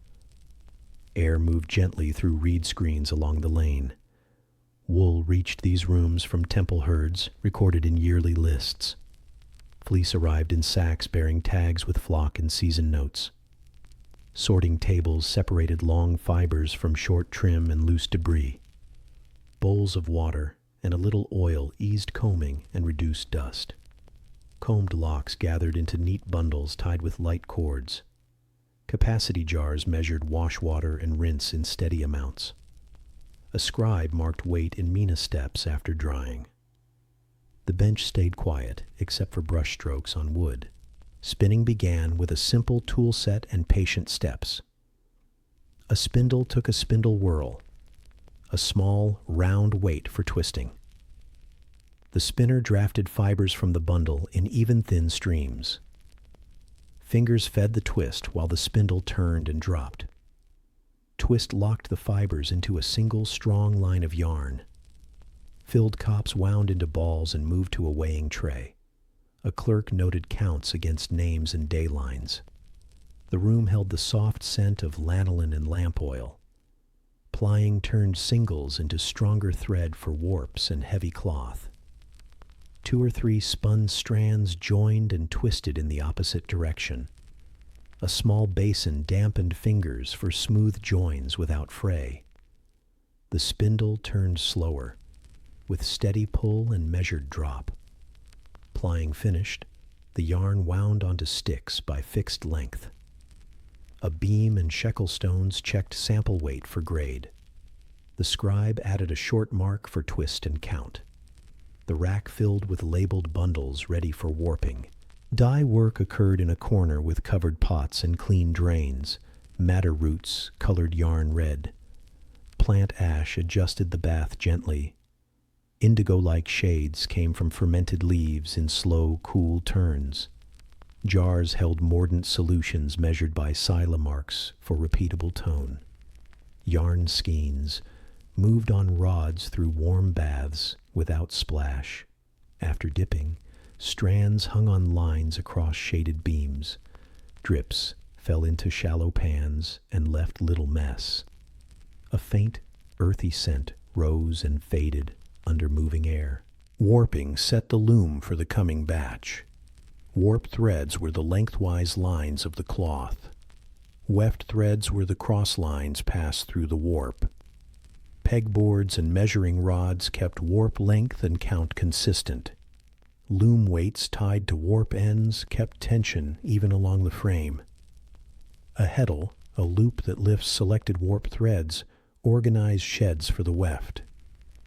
The weaver checked rows by tens and set markers with cord. A tablet received the warp count, width, and planned length. The frame creaked lightly as tension found balance. Weaving ran at a calm, repeatable pace over many hours. The weaver lifted the heddle bar and opened a clear shed. A shuttle carried the weft through, nose first, in one smooth pass. A beater pressed the weft into place with an even touch. Rows advanced in measured sets, marked on a side cord, each span. Oil kept heddle loops and bars moving without catch. The room sounded like light taps and gentle thread slides. A scribe checked progress at posted times. The tablet gained short lines rather than long notes. Monthly counts organized yarn and finished cloth across the rooms. A standard tablet listed inputs, outputs, and stocks by worker.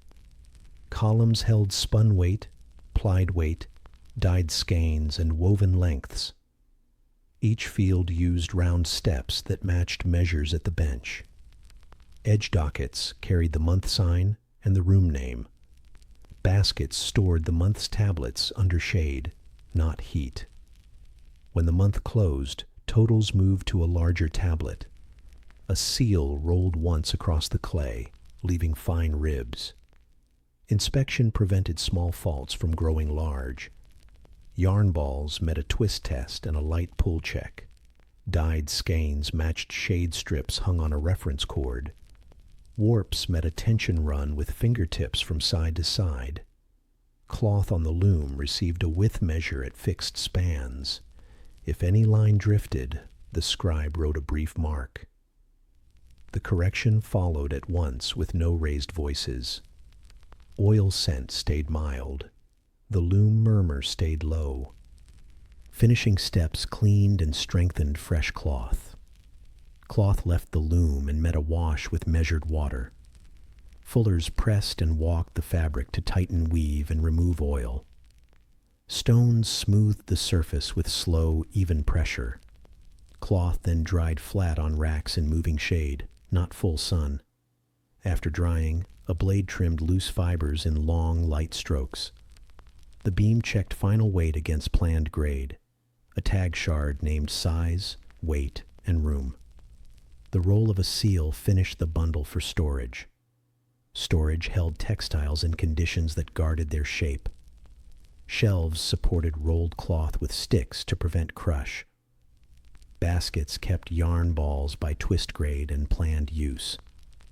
Cedar boxes held fine cloth for formal wear or shrine pieces. Clay tags with holes tied to cords recorded length and finish. Bars closed doors in the evening. Pegs took clay and a seal roll. Air moved gently through small vents at the top of walls. The smell was wood, clean fiber, and a trace of oil. Distribution followed posted lists from temple offices and gate desks. Crews received cloth lengths for tunics and headbands in simple numbers. Workshops claimed yarn by weight for netting or cord jobs. Gifts to guests used short lengths of fine weave with clean edges. A clerk copied each issue onto the day tablet and checked the shelf. If a bin emptied, the next tag moved forward in order. Footsteps faded as baskets left the room. The low loom murmur resumed behind the door. If-then lines guided disputes or slips without strain. If weight ran short, then the next bundle filled the difference. If dye shade missed the strip, then the skein returned for one dip. If warp broke too often, then heddle loops changed and oil increased. If a seal broke, then a brief recheck matched tag and tablet. These lines appeared as short clauses on a copy tablet. The bench kept them near, but daily habits made them rare. The sound of the room stayed even and small. Audits came on a regular path through tools and shelves. Inspectors brought master sticks for length and master weights for yarn. Cloth width met a rule with carved marks at fixed spans. Yarn balls matched twist by count over a posted length. Tablets for 2 weeks rose from the basket for reading.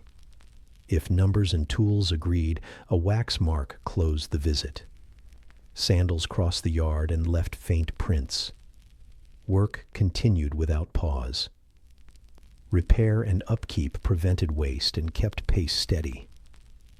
Loom weights chipped and received smoothing with a stone. Heddle cords replaced when frayed fibers caught the weft. Shuttles sanded where edges roughened under constant passes. Whirls checked for cracks and left service at the first sign. Oil jars topped up with measured pours, not free hand. Screens lifted and rinsed clean of fiber dust. The room rested without clutter at dusk. Lamps burned low near the tablets, not near fiber. Training linked these steps to the scribal house next door. Students practiced warp counts and weft marks on small test looms. Number tables turned into measured skeins and cloth spans. A teacher's exemplar tablet showed a complete cloth entry. The best work earned a slow roll of the house seal. Reed mats rustled as seats changed for the next task.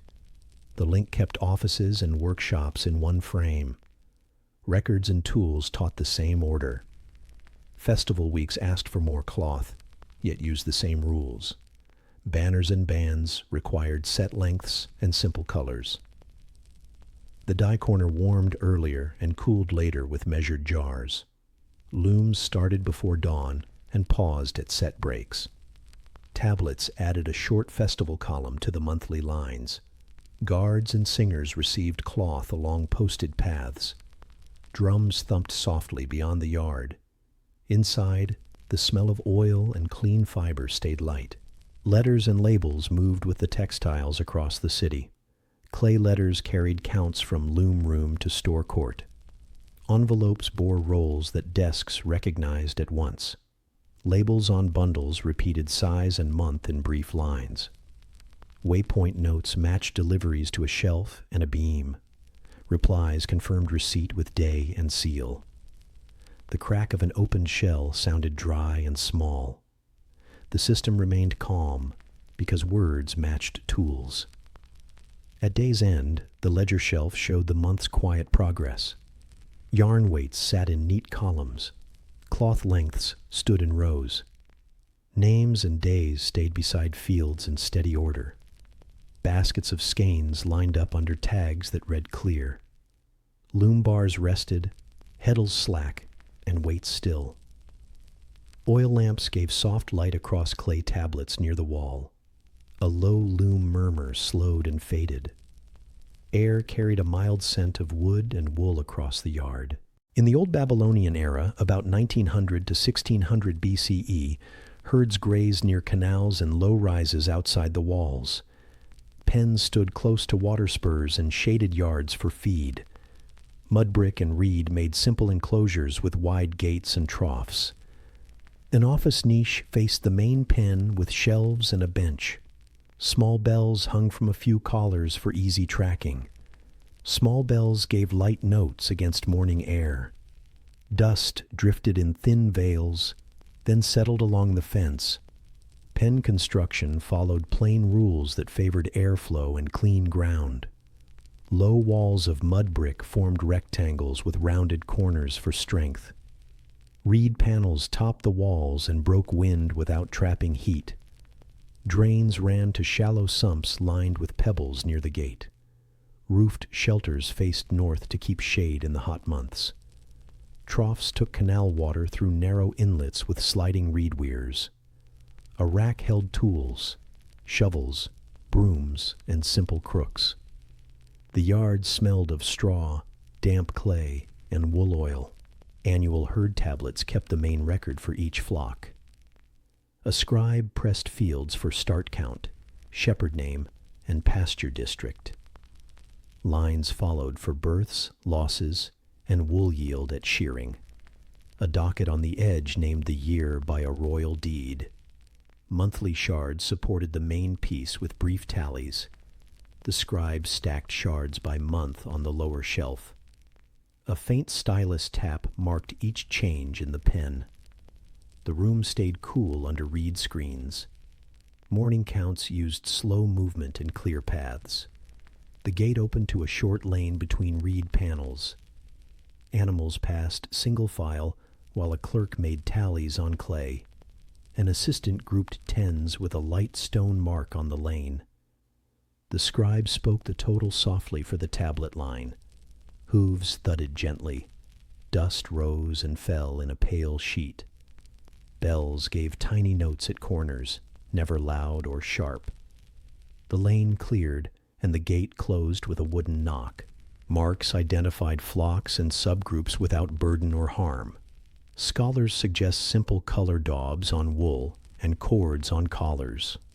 Some herds likely used ear notches in set shapes for quick read. Tags on pen doors repeated the scheme in short lines. A monthly shard listed colors and subflock names beside counts. When groups split for pasture, runners carried a copy to the desk. The plan kept movement legible across canals and fields. The office shelf held these shards in date order. Lambing season brought closer notes and shorter rounds. A pen near the shelter kept new pairs under watch for days. A roster fixed checks at dawn, midday, and dusk for each group. Births added to the tablet with mother marks and day lines.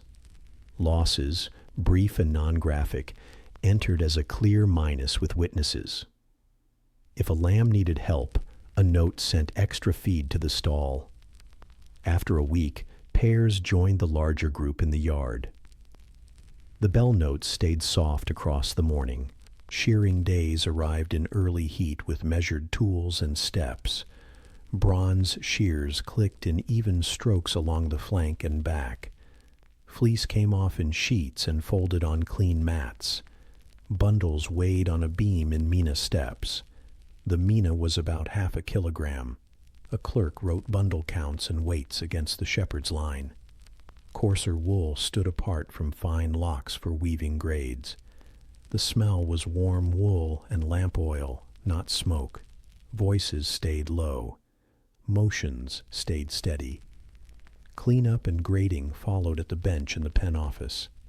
Fleece met gentle teasing to remove burrs and loose straw. Oil from a small jar eased combing where fiber felt dry. Grades moved to baskets with clay tags tied through the rim. The tablet took a brief code for grade beside each weight. A seal rolled across a cord when a basket closed. The reed screen hissed softly in the breeze. Dust brushed off mats in the shade. Storage and transfer used the same short path every month. Baskets moved by cart to a nearby store with cool walls. A docket tablet named flock, month, weight, and grade. A beam and standard stones checked samples before shelving. Shelves stood above floor level on stone feet for air. Cedar scent rose from boxes that held fine fleece for dye. A seal impression closed the door peg after stacking. Footsteps faded. The room returned to quiet. Pasture rotation protected ground and kept canals clear. A small board listed fields by week, with water times beside. Shepherds moved groups along banks to fresh stands of reed and grass. Water flowed in troughs at set hours from reed weirs. If a channel ran high, a relief ditch lowered the level. A runner carried a shard with route and return time to the desk. Hoof prints marked damp earth, then dried smooth by noon. Bell notes carried faintly across the canal bend. Protection stayed visible rather than heavy. Guards sat at shade posts by the outer gate and watched hours. Dogs likely worked outside the fence line on wide circuits. Door pegs took clay lumps that received seals at dusk. Torches hung near, but not against, reed panels on the wall. If a cord broke, a fresh roll marked the repaired tie. If a latch shifted, an entry named the watch and hour. The night passed with distant water sounds and light bell taps. Simple care covered common troubles without sharp scenes. If a hoof cracked, a short trim and oil note closed the line. If a cough spread, the group moved to a dry yard for days. Losses recorded on the tablet remained brief and plain. If-then lines set outcomes for count gaps and feed shares. If a loss exceeded the set rate, then an inquiry line opened. Witness names followed, not long remarks. After notes, the pen returned to feed, water, and shade. Audits read tools and tablets side by side. Inspectors brought master sticks for gate width and master weights for fleece. A sample recount walked one lane of the pen under watch. A basket reopened. The beam met a standard stone. The pointer rested.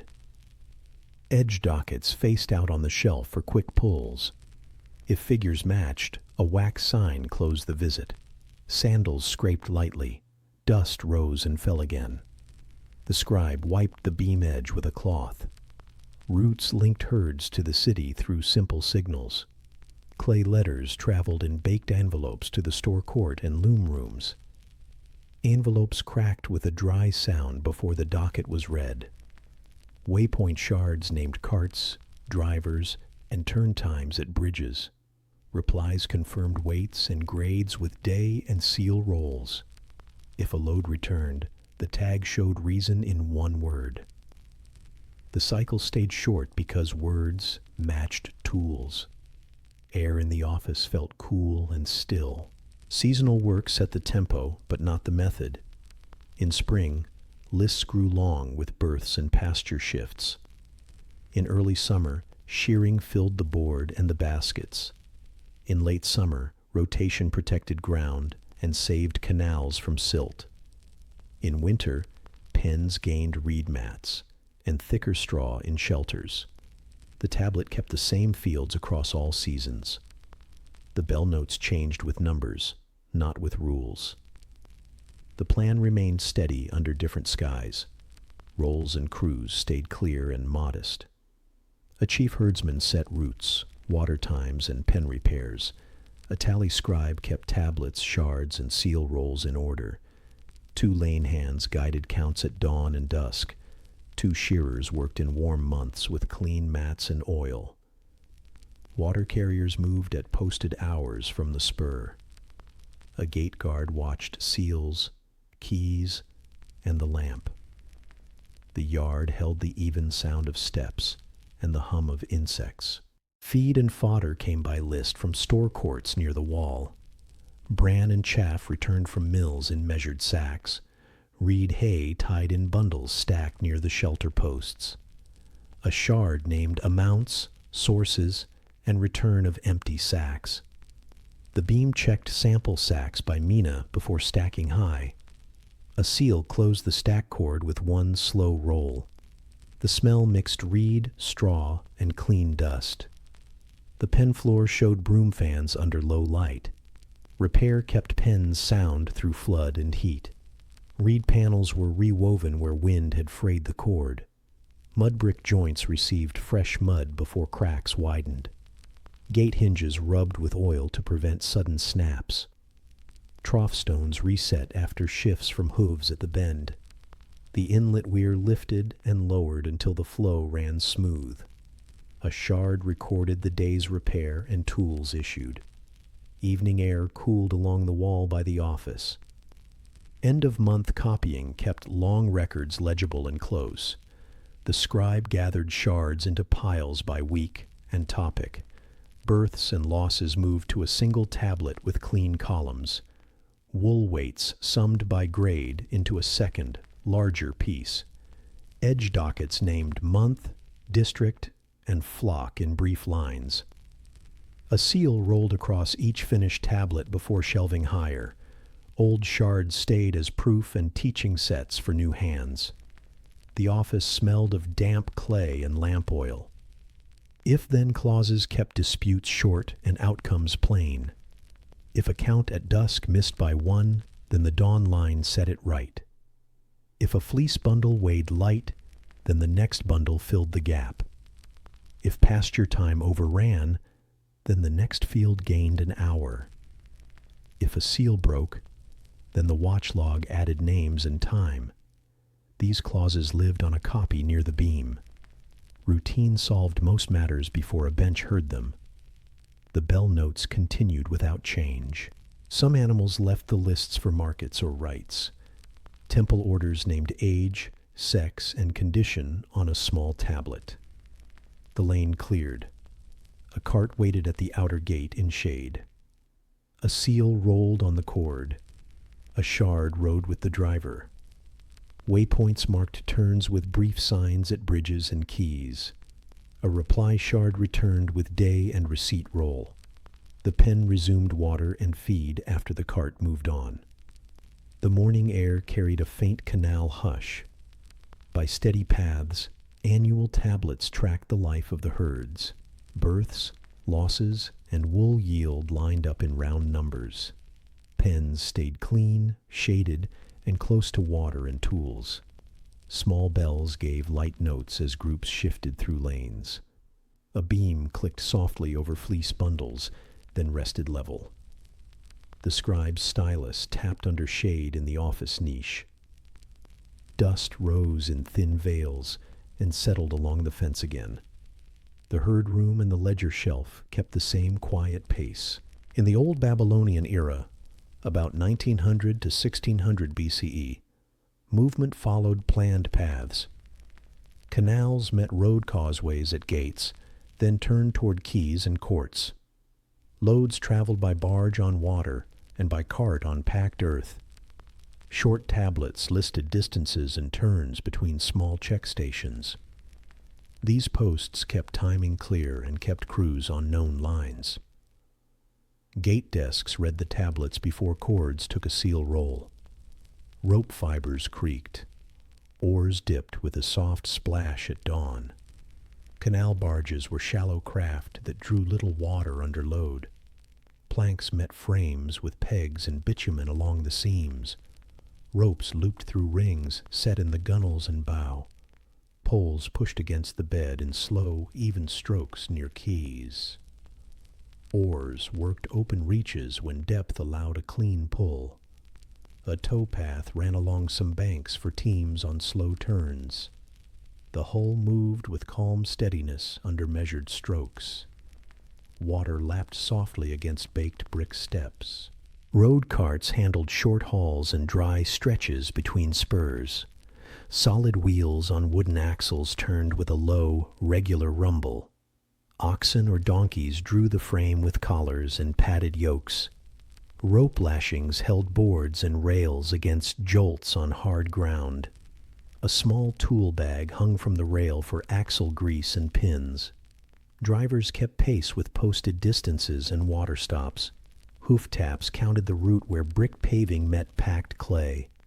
Dust rose and fell in thin sheets. Waypoints kept order without long talk or sharp orders. A waypoint, a small check station, held a bench, a scale, and water jars. An official recorded arrival, distance, and time on a short tablet. Edge dockets named the next post and the gate for return.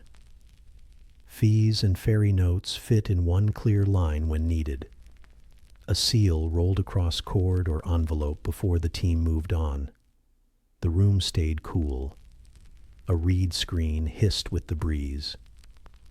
The path resumed in calm steps.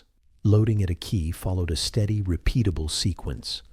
A barge tied to rings set into the brick face at even spans. Sacks or jars came down steps in a chain with short lifts. A beam and standard stones checked random sacks against posted weight. Capacity jars confirmed oil and beer amounts at marked lips. A scribe tapped a tablet line for source, count, and day. Cords tightened. A seal rolled. The knot grew stiff. Rope fibers creaked. Water knocked lightly at the hull. On the water, crews favored small, regular motions. A bow pole set the angle. The stern oar held the line. Calls were short and fixed, so sound carried only a few spans. Passing rules gave the inside bend to upstream craft. Mooring stones marked rest points near shade and clear water. If wind rose, the tow line moved to the bank for a stretch. The oars dipped with a soft splash and then lifted clean. Reed beds rustled along quiet reaches. Bridges and weirs shaped the route with simple controls. Low brick arches crossed narrow channels near workshops and courts. Wider spans stood at main channels with gentle slopes to the crown. Weirs raised levels for quays and lowered them in flood months. Crews waited at marks, then slid through at posted times. Bitumen-smoothed rubbing stones protected corners from rope wear. The sound at a weir was a steady fall, not a roar. Tablets marked delays in one short line. Road routes joined water lines at planned transfer points.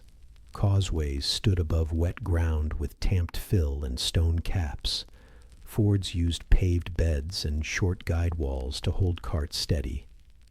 Small bridges crossed drains that saved the road after rains. Milestones and simple rods or paces marked the span to the next post. Shade shelters gave a bench, water jar, and tool rack. Drivers checked wheels, pins, and harness with quiet hands. Hooves and wheels blended into a low murmur. The short tablet for a run held fixed fields in clear order. A line named origin, destination, and load by type and unit. Another line named animals, crew count, and the plan for rests.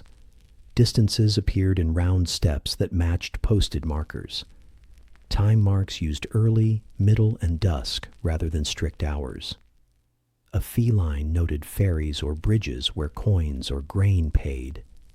Edge dockets repeated path and day for shelves at each desk. The stylus tap stayed even and light. Schedules kept traffic smooth on both water and road. Barges left before sunrise to meet cool air and steady light. Carts rolled after the first barge cleared the quay steps. Midday brought shade and short checks at waypoints with water jars. Afternoon legs ended near gates where rooms held tablets and seals. A night watch guarded moorings and posted carts in quiet lanes. If a delay came, the next desk saw it on the edge docket. Routes adjusted without noise. Security showed in small signs more than heavy force. Seals on cords took a slow roll and dried against pegs. Peg holes at door bars received clay lumps that showed any change. Drivers carried a letter tablet inside a clay envelope for authority. Guard benches sat near bridges and gates with clear views. If a cord broke, the note line gave reason and witness marks. If a seal rolled again, both rolls appeared on the shard. The system announced change without alarm. Maintenance held the network together day after day. Dredgers lifted silt with baskets and left it on drying banks. Weed cutters cleared reeds where channels narrowed at bends. Road crews filled ruts with gravel and tamped the fill to level. Brick faces received new grout at quays before cracks grew wide. Rubbing stones near rings turned smooth again under sand and water. A shard recorded tools issued, and the stretch repaired. Work made small, steady sounds, and then stopped. Seasons shaped tasks, but did not change the rules. In flood months, relief channels lowered peaks near gate keys. In low water, crews deepened bends and spaced loads across more barges. In rains, carts paused at fords and took bridges in file. In heat, waypoints added water jars and shade mats for teams. Short tablets grew thicker in busy seasons but kept the same fields. The tow line stayed firm. The far bank walked in quiet steps. Air carried damp clay and reed scents. Different cargo asked for matching gear and pace. Grain rode in sacks that rested well on flat decks and rails. Oil and beer filled jars with thick lips and tight cords. Baffles of reed and cord steadied jars against roll and push. Wool sat in baskets that breathed and stayed light under dew. Timber tied in rafts moved slowly behind a pole or tow. Stone slabs rode low, with extra cord and pins at corners. Each type met a brief tablet note by dock and road. Transfers between boat and cart used simple frames and tools. Plank ramps bridged step and deck at a gentle angle. Rollers under heavy loads moved weight without large force. A-frame hoists lifted jars with short, even pulls on cords. A beam checked one sack in 10 before the next chain began. A clerk pressed a receipt tablet and rolled a seal on the cord. Carts turned toward the gate on the posted lane. Oars dipped again, and the barge edged away. Audits at destinations matched tablets, tools, and goods. The bench held a bronze beam and standard stones in a cedar box. Capacity jars stood ready for oil and beer rechecks at the lip. A tablet line for the run met a tablet line for intake. If marks and measures matched, a wax sign closed the visit. If not, a short if-then clause named the next step calmly. The room sounded like chain ticks and light taps. The key outside returned to slow motion. If-then lines kept travel clear when plans met small slips. If a barge missed a post, then the next desk noted the time. If a wheel pin failed, then the spare replaced it and a shard logged it. If water rose high, then a relief path opened by weir rule. If a seal broke in transit, then a witness line joined the tablet. These clauses echoed law copies used in offices across the city. The words stayed short and familiar. Motion resumed in the same direction. People and roles stayed modest and well linked. A key foreman watched rings, steps, and spacing on the face. A road foreman watched causeways, fords, and bridge rails. Scribes at desks pressed lines and kept shelves in clear order. Crews on boats and carts learned posts and turns by practice. Guards watched hours, seals, and lamp placements near reed screens. Water carriers kept jars filled at marked points. Each part moved with the rest in small, even steps. Letters traveled with loads and stayed near the work. Clay letters inside baked envelopes named load, path, and purpose. Dockets on shells gave a quick read at gate or court. A courier handed the envelope across the bench for a roll. Shells cracked with a dry sound. Cores matched the docket lines. Reply tablets used the same fields and moved along the same posts. The cycle stayed short and calm. The room held a faint lamp scent and cool air. At day's end, tools returned to shelves and pegs in quiet order. Cords coiled on hooks. Poles leaned against brick under shade. Oars lay flat with blades toward the wall to dry. Wheels chalked against movement. Harness hung from smooth rails. Tablets faced outward on shelves with edge dockets in line. Lamps lowered to small points near the desk and door. Rope fibers relaxed. Water lapped once more at the quay. The network rested until first light returned to the canal. In the old Babylonian era, about 1900 to 1600 BCE, stores lined shaded courts. Rooms held grain, oil, wool, tools, and tablets on shelves. Each door used a wooden bar that slid into side sockets. A peg hole near the bar took a lump of wet clay. Cords around baskets and jar stoppers crossed the lump as well. When clay met a cylinder seal, a small carved stone for rolling impressions, lines formed a unique image. A seal's fine ribs whispered as clay took the impression. The door cooled in shade while clay dried firm. The cylinder seal hung from a cord on the owner's wrist or belt.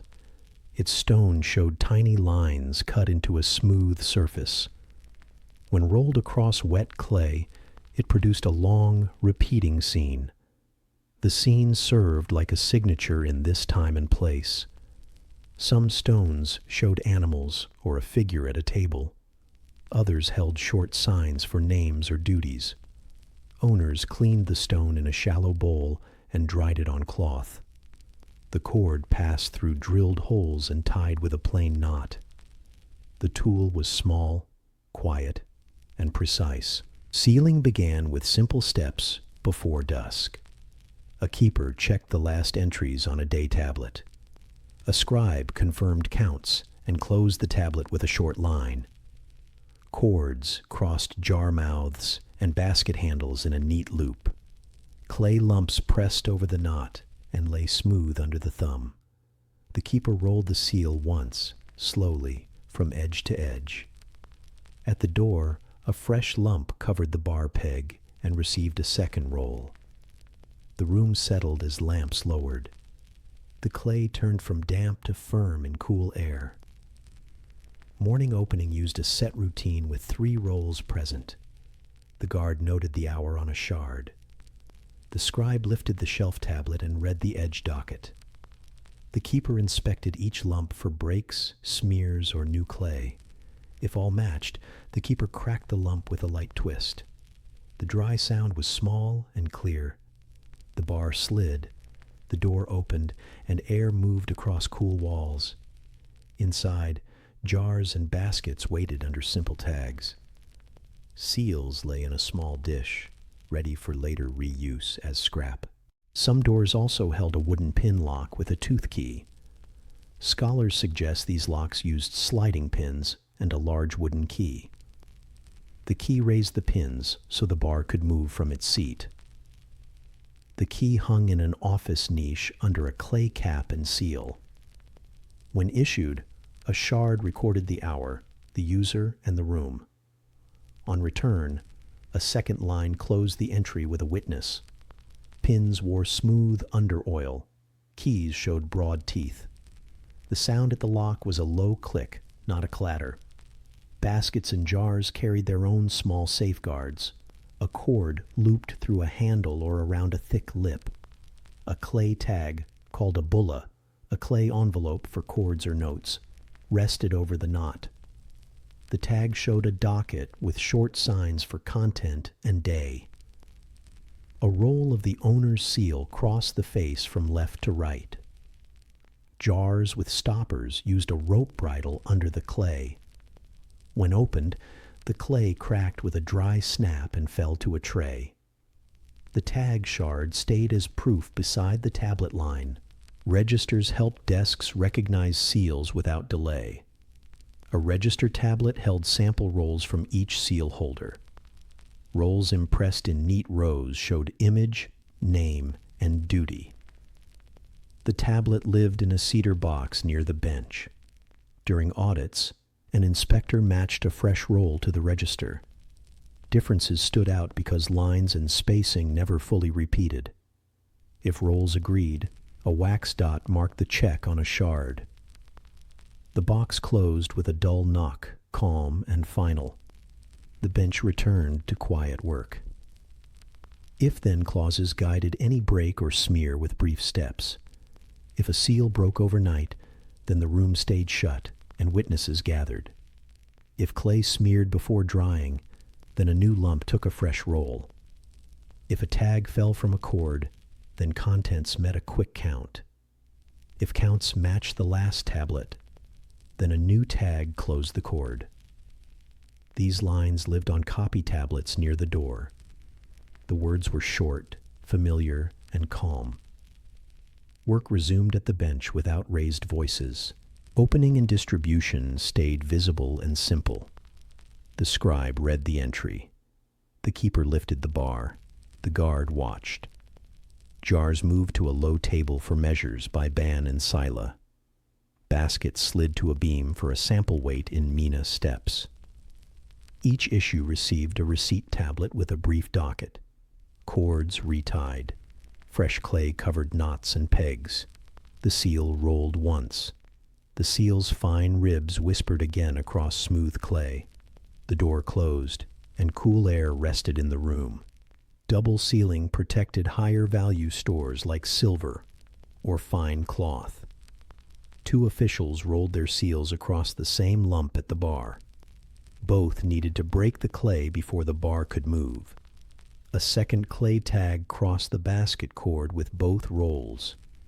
A register tablet held the paired rolls in one row for checks.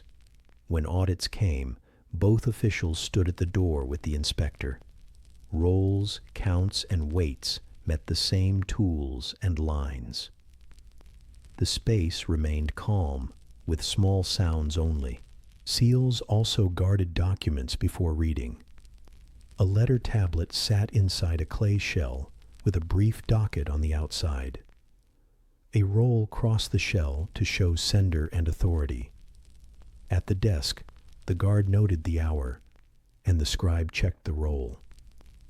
If the roll matched the register, the shell cracked with a clean sound. The core text read against the docket for names and counts. After writing a reply, the scribe sealed the new shell. The bench smelled of damp clay and lamp oil. Moisture and heat could change clay, so care stayed regular. Clay lumps shaped from fine, clean earth kept grit away from seals. In cool months, drying took less time before the night watch.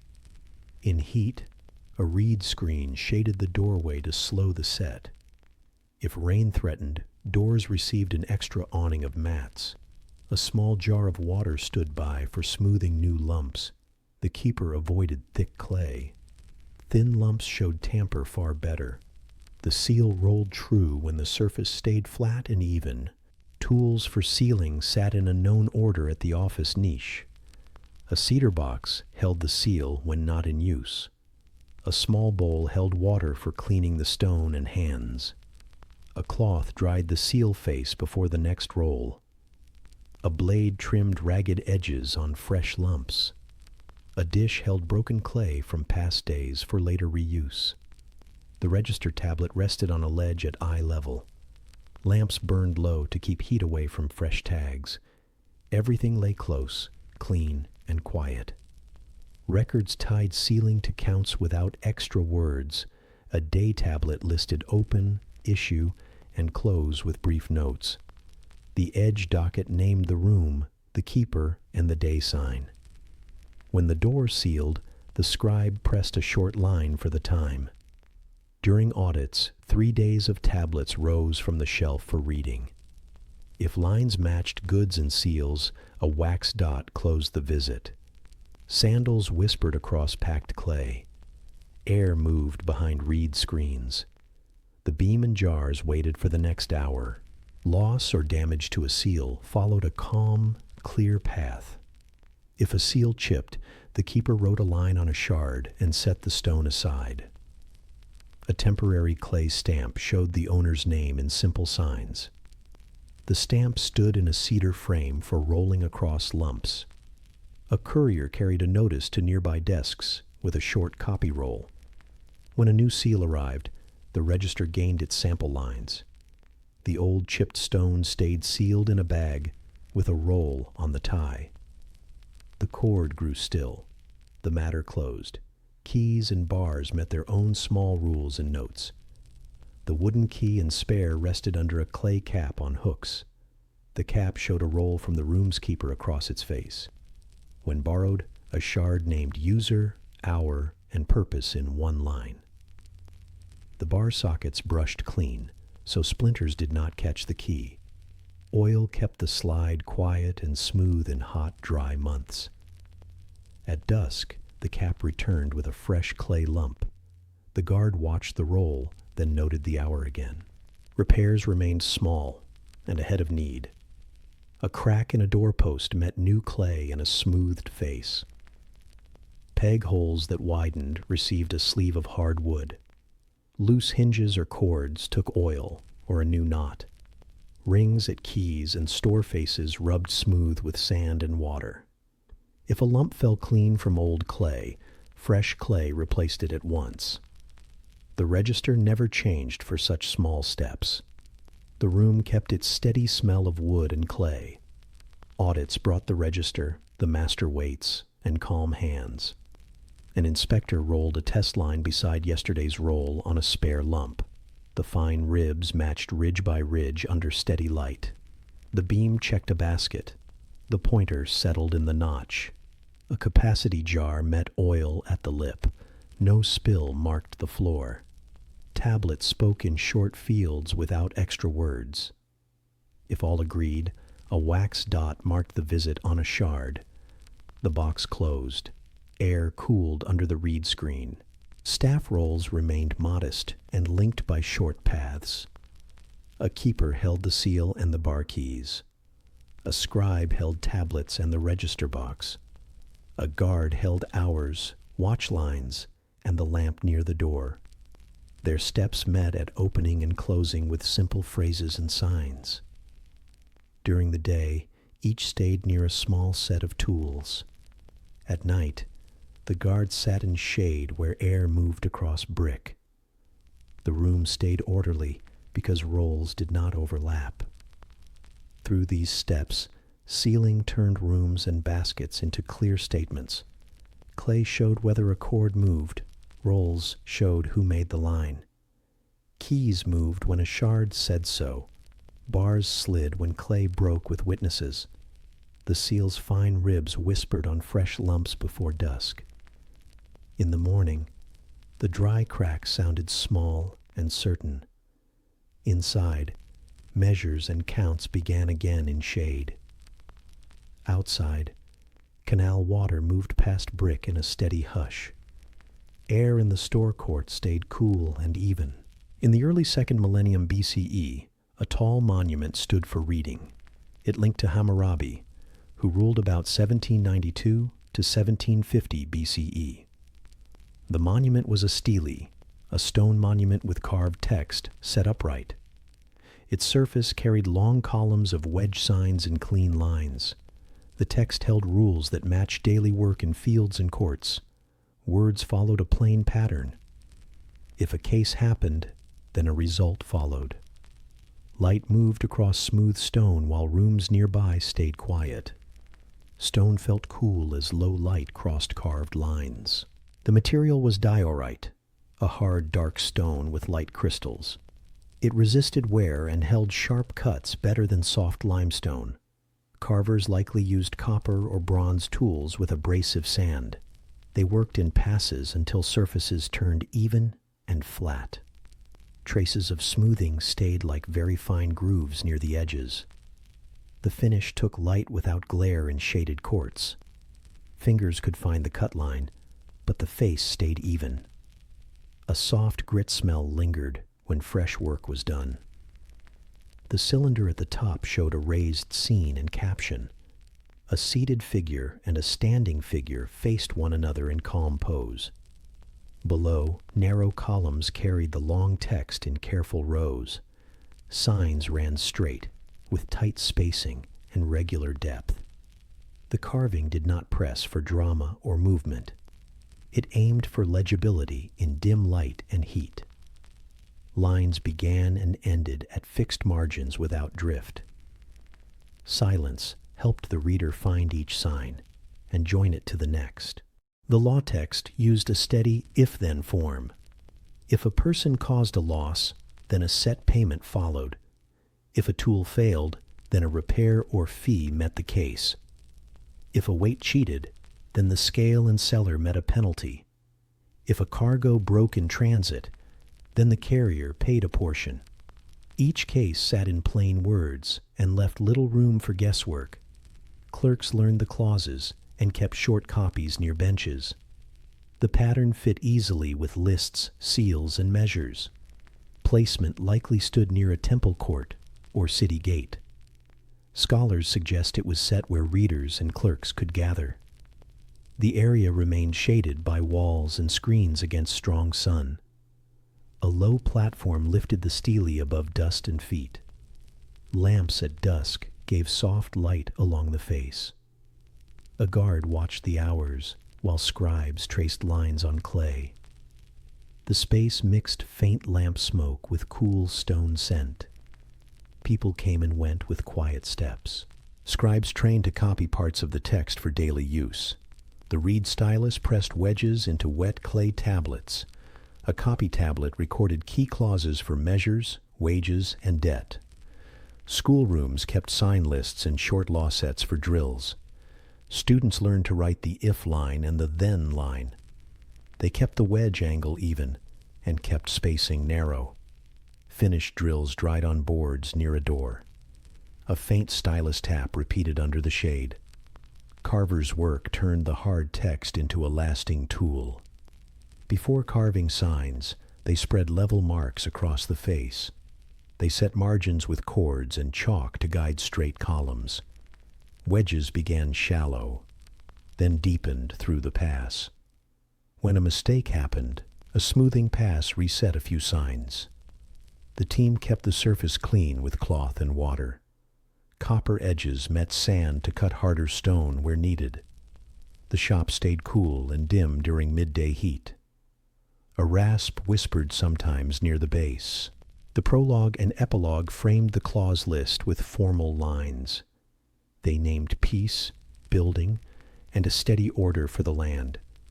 The words spoke of calm outcomes and firm care for the weak. The clause list in the middle held the cases for offices.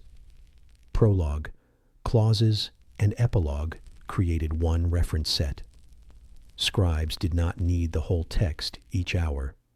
They kept extracts at desks and returned to the stele for checks. The large stone stood as the fixed source behind copies.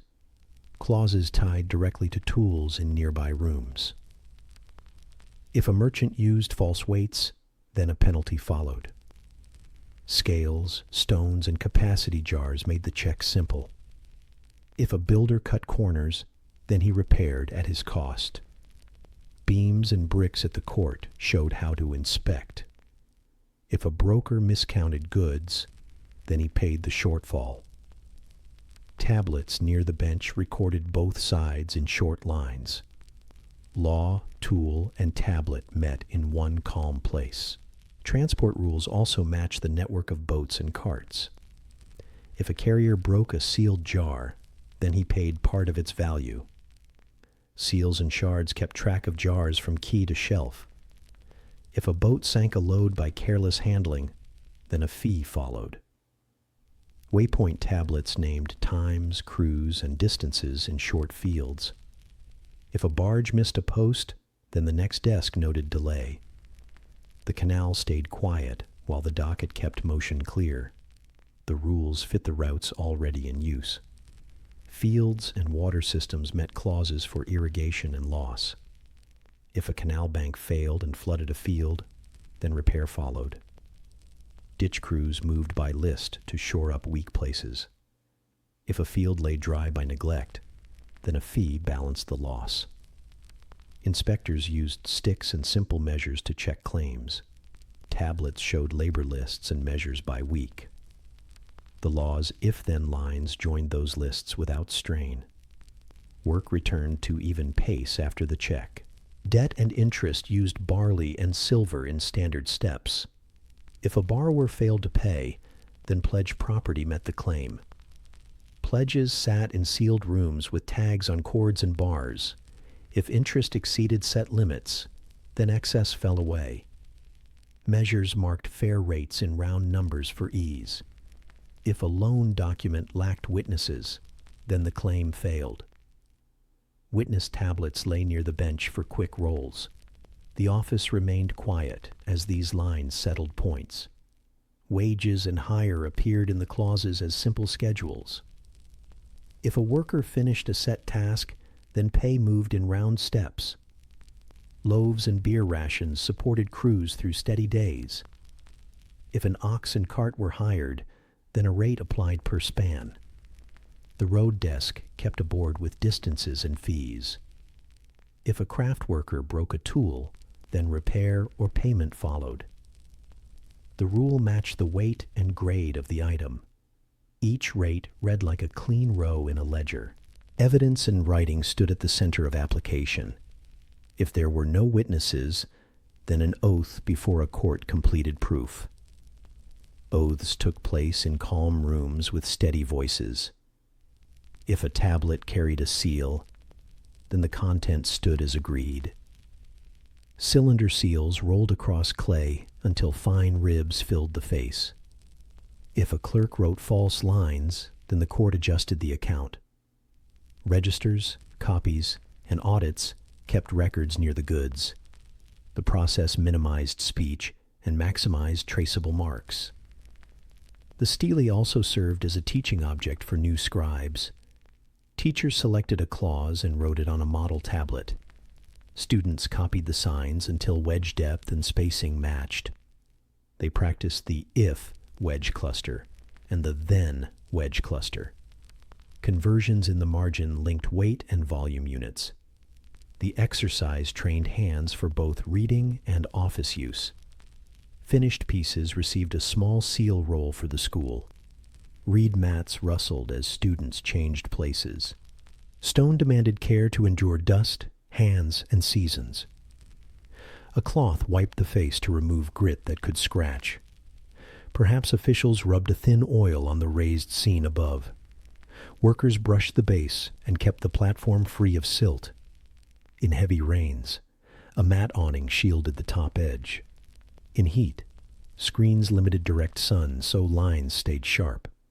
The area kept low footfall and soft voices. The stone remained legible when rooms needed its words. Later copies spread the clauses beyond a single city. Scribes made clay versions for archives in nearby centers. Tablets carried titles, clause numbers, and short colophons. A colophon, a closing line naming scribe or source, marked ownership. Shelves stored sets in baskets labeled by month and topic. When offices changed hands, the copies stayed with the desks. The lines traveled well because their form stayed constant. A calm pattern supported calm movement. Some penalties in the text were severe by modern thought.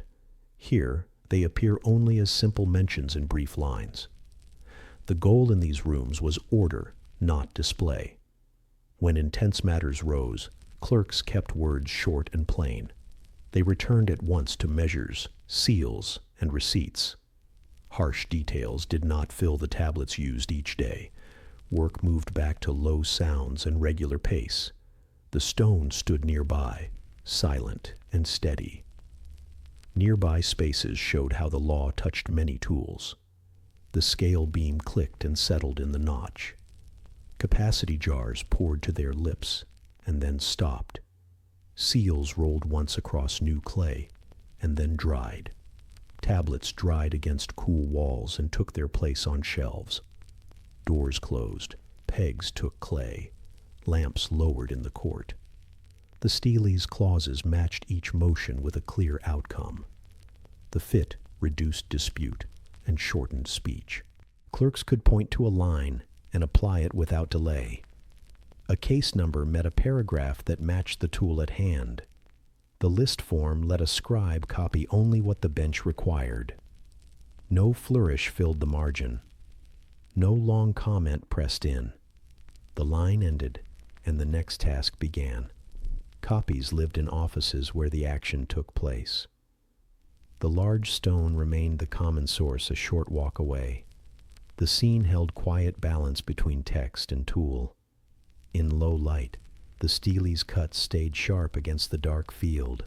The surface cooled the fingers that checked a column margin. The court air mixed faint lamp smoke with a trace of damp clay.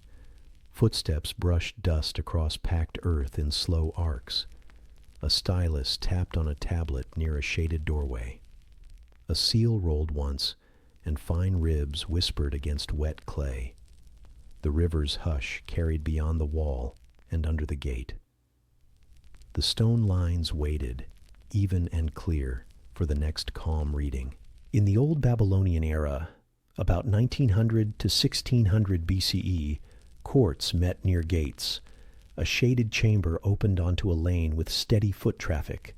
Inside, a low bench faced a table for tablets and seals. Reed screens softened sun and kept the air moving slowly. Shelves held baskets of records, cords, and clean clay lumps. A water jar stood near the door with 2 cups. Lamps burned low along the wall in early light. A reed fan stirred warm air over a quiet table. Casework began with intake at a small desk by the door. A scribe took names, day, and nature of claim in short fields. The case tablet recorded the amount, the goods, and the place. If documents existed, their lines appeared as copies on the tablet. A docket on the edge listed the topic and the parties. Some cases used a tablet envelope, a clay shell around a tablet.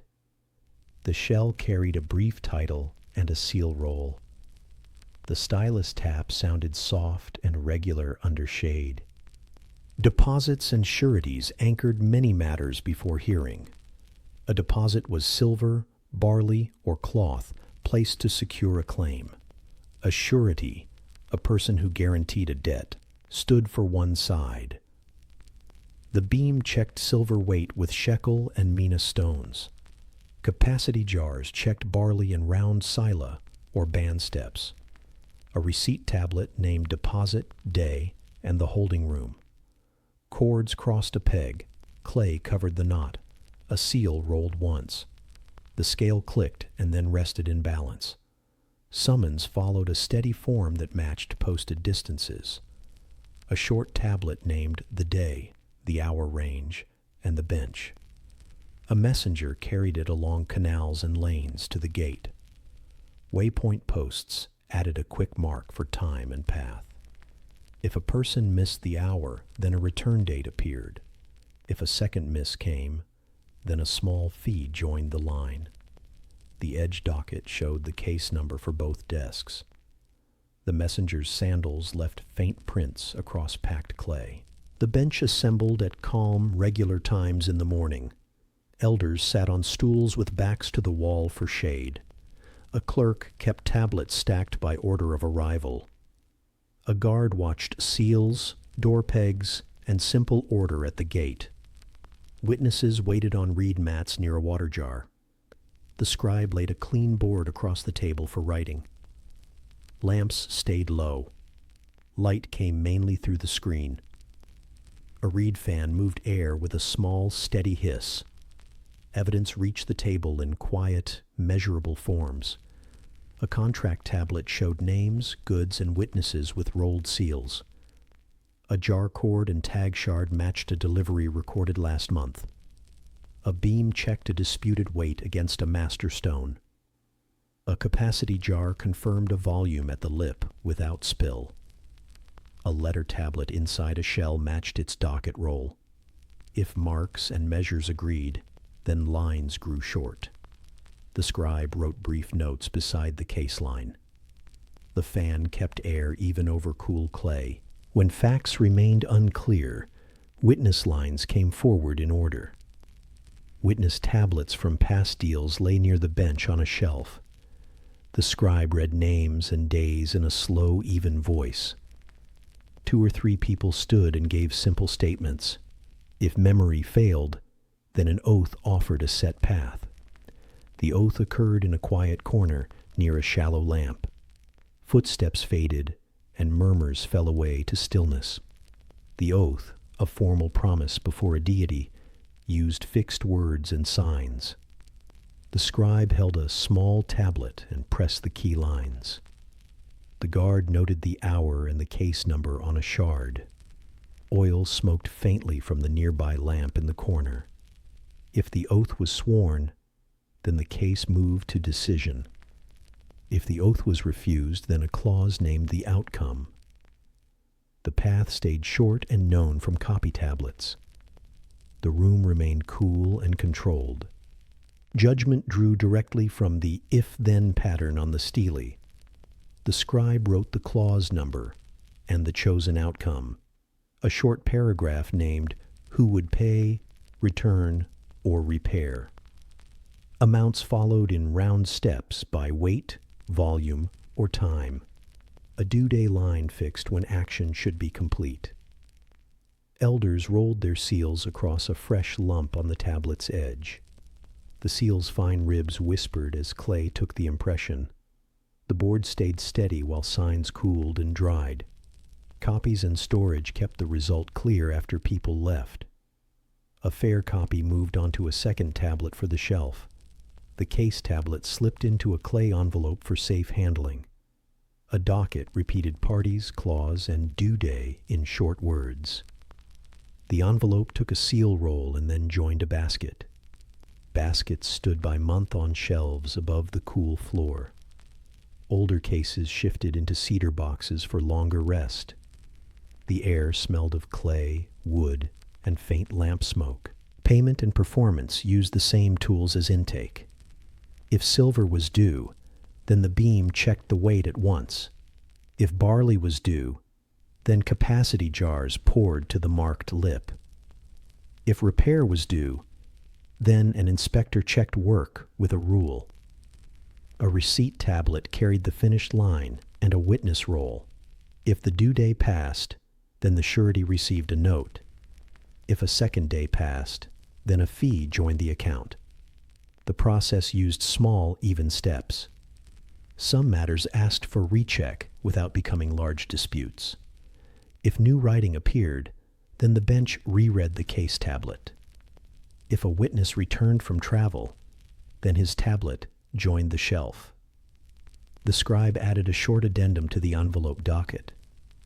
Elders rolled their seals again for the note, not the whole case. After that, the basket returned to its place. The guard brushed dust from the edge and cooled the lamp. The court returned to the next quiet line.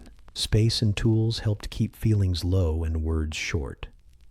Screens shaded eyes and softened the doorway scene. The board surface stayed cool so clay did not stick or smear. Weights sat in a cedar box lined with smooth pads. Jars faced outward so lips showed at a glance. Seals hung from cords, clean and ready for a single roll. Water jars kept cups cool for long sessions. The reed fan stirred warm air over a quiet table. Training linked the court to the scribal house across the lane.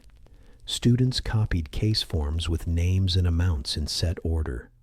Model tablets showed deposit lines, witness lines, and oath lines. Teachers checked wedge angle, depth, and spacing row by row. Practice pieces dried beside the door and then moved to baskets. Once steady, students watched the bench from a side mat. They learned pacing more than talk or gesture. The routine taught calm hands and short words. Registers kept seals and names aligned across offices. A register tablet held rolled samples from elders and frequent witnesses. The scribe kept it in a cedar box near the shelf. When a roll crossed a case tablet, the match took moments. If a difference appeared, then the copy wall showed the reason. The repair was to roll again or to note a replacement seal. The box closed with a dull, even knock. The room stayed orderly and quiet. The office treated serious matters with brief, plain lines. Penalties appeared as numbers and short phrases, not long scenes. If a heavy clause applied, then the scribe wrote the code only. Elders nodded once. The guard noted the hour. The air held faint lamp smoke and cool clay scent. The beam stood still. The jars rested on their board. Staff returned to small motions and slow breath.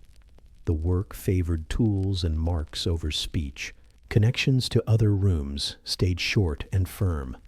A store sent a note when payment arrived at a bin. A key sent a tablet when a jar reached a ring and peg. A messenger carried these pieces inside clay envelopes. Shells cracked with a dry sound on the bench. The scribe matched core to docket and pressed a reply. The edge docket gained a small done sign and day. The basket swallowed the case and settled on its shelf. End-of-month review kept the stack legible and near. 3 elders met to read random cases from the baskets. The scribe opened envelopes, read, and then closed them again. Master weights and a capacity jar sat ready for checks. If records agreed with tools and signs, a wax dot marked the visit. If a line was faint, a fair copy replaced the old piece. Dust brushed from shelves and mats in long, slow arcs. Screens sighed in a light breeze. The room followed the sun, but not its heat. Morning brought intake and quick readings at the table. Midday brought oaths and measured statements under cooler light. Afternoon brought decisions, copies, and small payments. At dusk, doors received fresh clay lumps and rolled seals. Lamps dropped to small points along the wall. Footsteps faded from the lane beyond the screen. A reed fan stirred warm air over a quiet table. The river's hush reached the gate and cooled the stones. In the old Babylonian era, about 1900 to 1600 BCE, contracts took shape on clay. Scribes sat at low boards near courts, gates, and store courts. A reed stylus pressed wedge signs into damp tablets. Names, measures, and dates filled short lines in fixed order. Capacity jars, beams, and weights stood within arm's reach. Lamps burned low beside water bowls for smoothing clay. Cylinder seals hung from cords at the wrist. The room held a faint clay scent and the soft hiss of a reed fan. A sale contract used clear parts that clerks recognized at a glance. One line named the seller and buyer with their father's names. Another line named the item. Grain by Scylla or Ban. Wool by Mina weight or a plot by boundary lines. A due line stated price, date, and place of payment. Witness lines followed in short rows. A docket at the edge labeled the type and the day. The stylus tap stayed even and small under shade. Marks dried cool against the board. Units gave contracts their firm shape across stalls and keys. A scylla measured liquid or grain. A ban held 10 scylla. A gur held larger stores used in granaries and boats. Silver moved by shekels and mina. 1 shekel weighed about 8 grams. A mina counted 60 shekels in round steps. Beams clicked softly. Pointers settled and rested. Capacity jars met the lip without spill. Clerks wrote the number, the unit, and the item in clean clusters. Some contracts wrote inside an envelope, a clay shell around a tablet. The envelope repeated the key lines for reading at a glance. Cylinder seals rolled once across the shell to confirm the writers. When the shell opened, it cracked with a dry, soft scrape. Paperless pages made a soft scrape when broken open. Inside, the core tablet showed deeper, protected signs. The shell shards stayed with the case after copying. The bench smelled of damp clay and cool stone. Loan tablets used the same tools with a few extra fields. A line named the lender, the borrower, and the amount in round steps. A due date followed by month name and day sign. An interest line gave a steady rate for barley or silver. For example, barley due after harvest used set shares in stored grain. Silver due by a gate desk used shekel steps with a posted fee. A witness line and a seal roll closed the face. The tablet dried on a board in moving air. Collateral, property held to secure a debt, kept loans tied to real goods. A pledged item might be a tool, an animal, a share of a field, or a bundle of cloth. The pledge line named the item and its mark or measure. If the debt was paid on time, then the pledge returned at once. If the debt missed the due day, then the pledge changed hands. These lines matched steely clauses and school copies. The tablet's back held a brief note on storage or seal. The reed fan turned slowly above the desk. Copies preserved agreements for later checks at different desks. A fair copy went to the lender's shelf in a cedar box. A second copy went to a city basket labeled by month. Sometimes a third copy traveled in an envelope to a store court. Each carried the same seal rolls in the same order. Registers kept sample rolls so clerks matched them quickly. When an audit came, clerks pulled copies without delay. The room was quiet except for tablet taps and light steps. A contract of sale for a plot kept boundaries as clear fields. Lines named the lane, the neighbor's wall, and a drainage edge. The scribe added lengths in rod steps and a right to water. The price line named silver by shekel weight and the payment place. A witness list followed with 2 or 3 known men. A final line forbade later claims by the seller. A seal rolled once. The edge took the docket sign. Air moved through screens with a low, even sound. Household sales used the same pattern for smaller items. A line named a set of jars, a beam scale, or a bundle of wool. The number, the unit, and the price appeared in round steps. Delivery terms used short phrases tied to quays or quarts. If a jar broke before the handover, then the seller replaced it. If weight differed at the beam, then the shortfall returned at once. These if-then lines came from known clauses. The bench needed few words to close the piece. Sureties supported loans and sales that needed extra strength. A surety, a person who guaranteed a debt, stood with the borrower. The tablet named the surety and the share he risked. If the borrower missed the day, then the surety paid or delivered the pledge.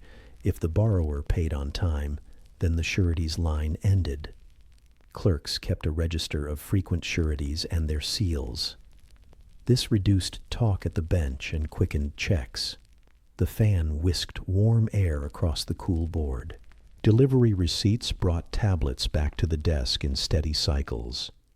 A barge clerk carried a receipt for grain unloaded at a ring. A road clerk brought a receipt for jars stacked by a gate.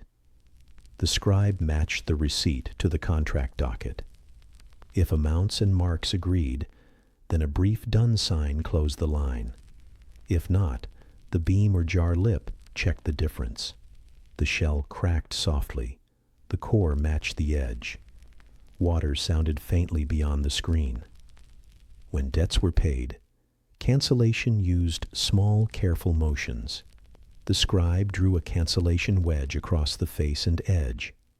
Sometimes he broke a corner to show the tablet was closed. A receipt tablet recorded the return of a pledge or the last shekel. The lender's shelf moved the contract to a lower basket. The city basket gained a small shard with the done sign. Seals rolled across both pieces before they cooled. The floor showed fine bits of clay swept into a tray. Seasonal rhythm shaped when contracts crowded the bench. After harvest, barley loans closed and new sales moved to market. In flood months, quays saw more jar sales and road hires. In heat, copies and audits increased under shade. Dates on tablets kept this motion legible. Month names and day signs gave easy recall for returns. The edge docket faced outward on shelves for quick pulls. Lamps burned small. Air stayed calm around the ledges. Training joined contracts to the scribal house across the lane. Students copied model sales and loans with clear spacing. Tables of numbers paired with unit signs for weight and volume. Teachers checked wedge angle and kept the if-then line steady. Drill tablets used round numbers to build hand memory. Finished practice pieces dried near a door and moved to baskets. A faint stylus tap repeated at even intervals. Reed mats rustled as seats changed. Some matters asked for brief court review without strain.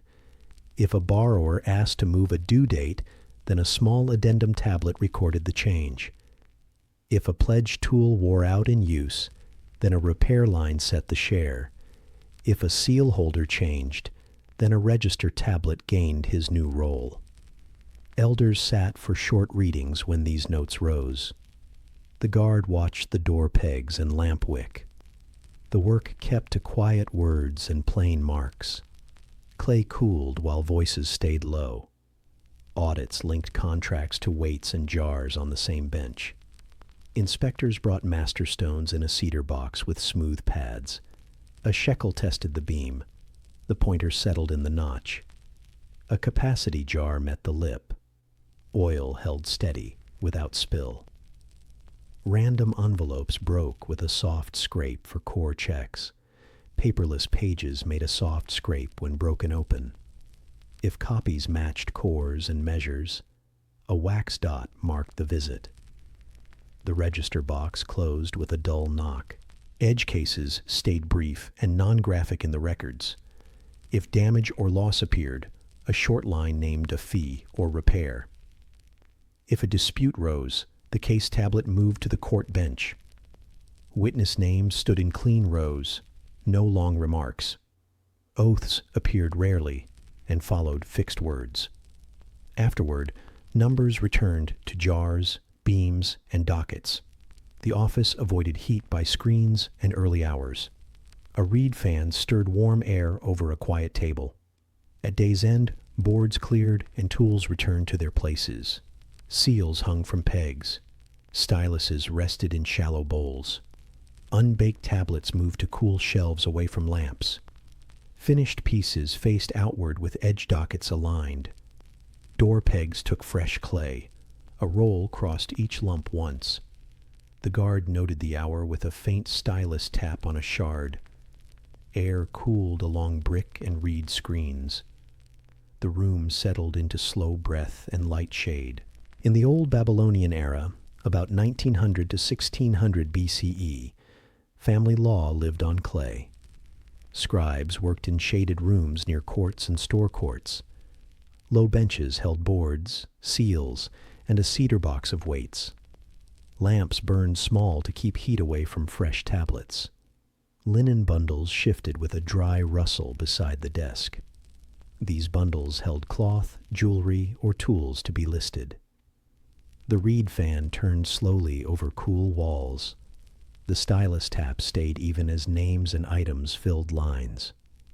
A marriage tablet set the basic terms with clear, short fields.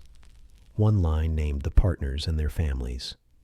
Another line named the dowry, property a bride brings into a household. Items appeared in groups: textiles, jars, bracelets, and small furniture. A value line matched the bundle to silver or grain by unit. Witness lines followed, with 2 or 3 known men. A docket at the edge carried the day, and a brief title. The tablet dried on a board, while the room stayed cool. Dowry lists favored things measured and easy to check. Cloth rolls were counted in whole rolls and half rolls. Wool and yarn used mina weight in round steps.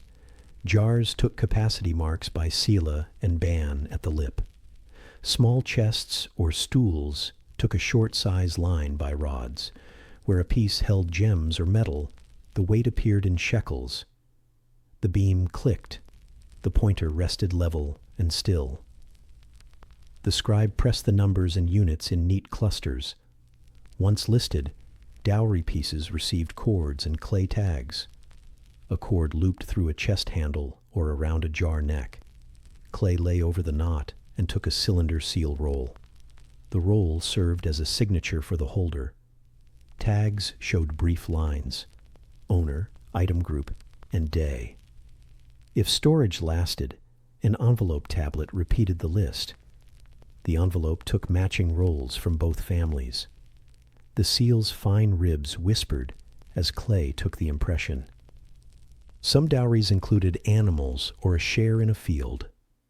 Animals carried simple color or collar marks on a pen list.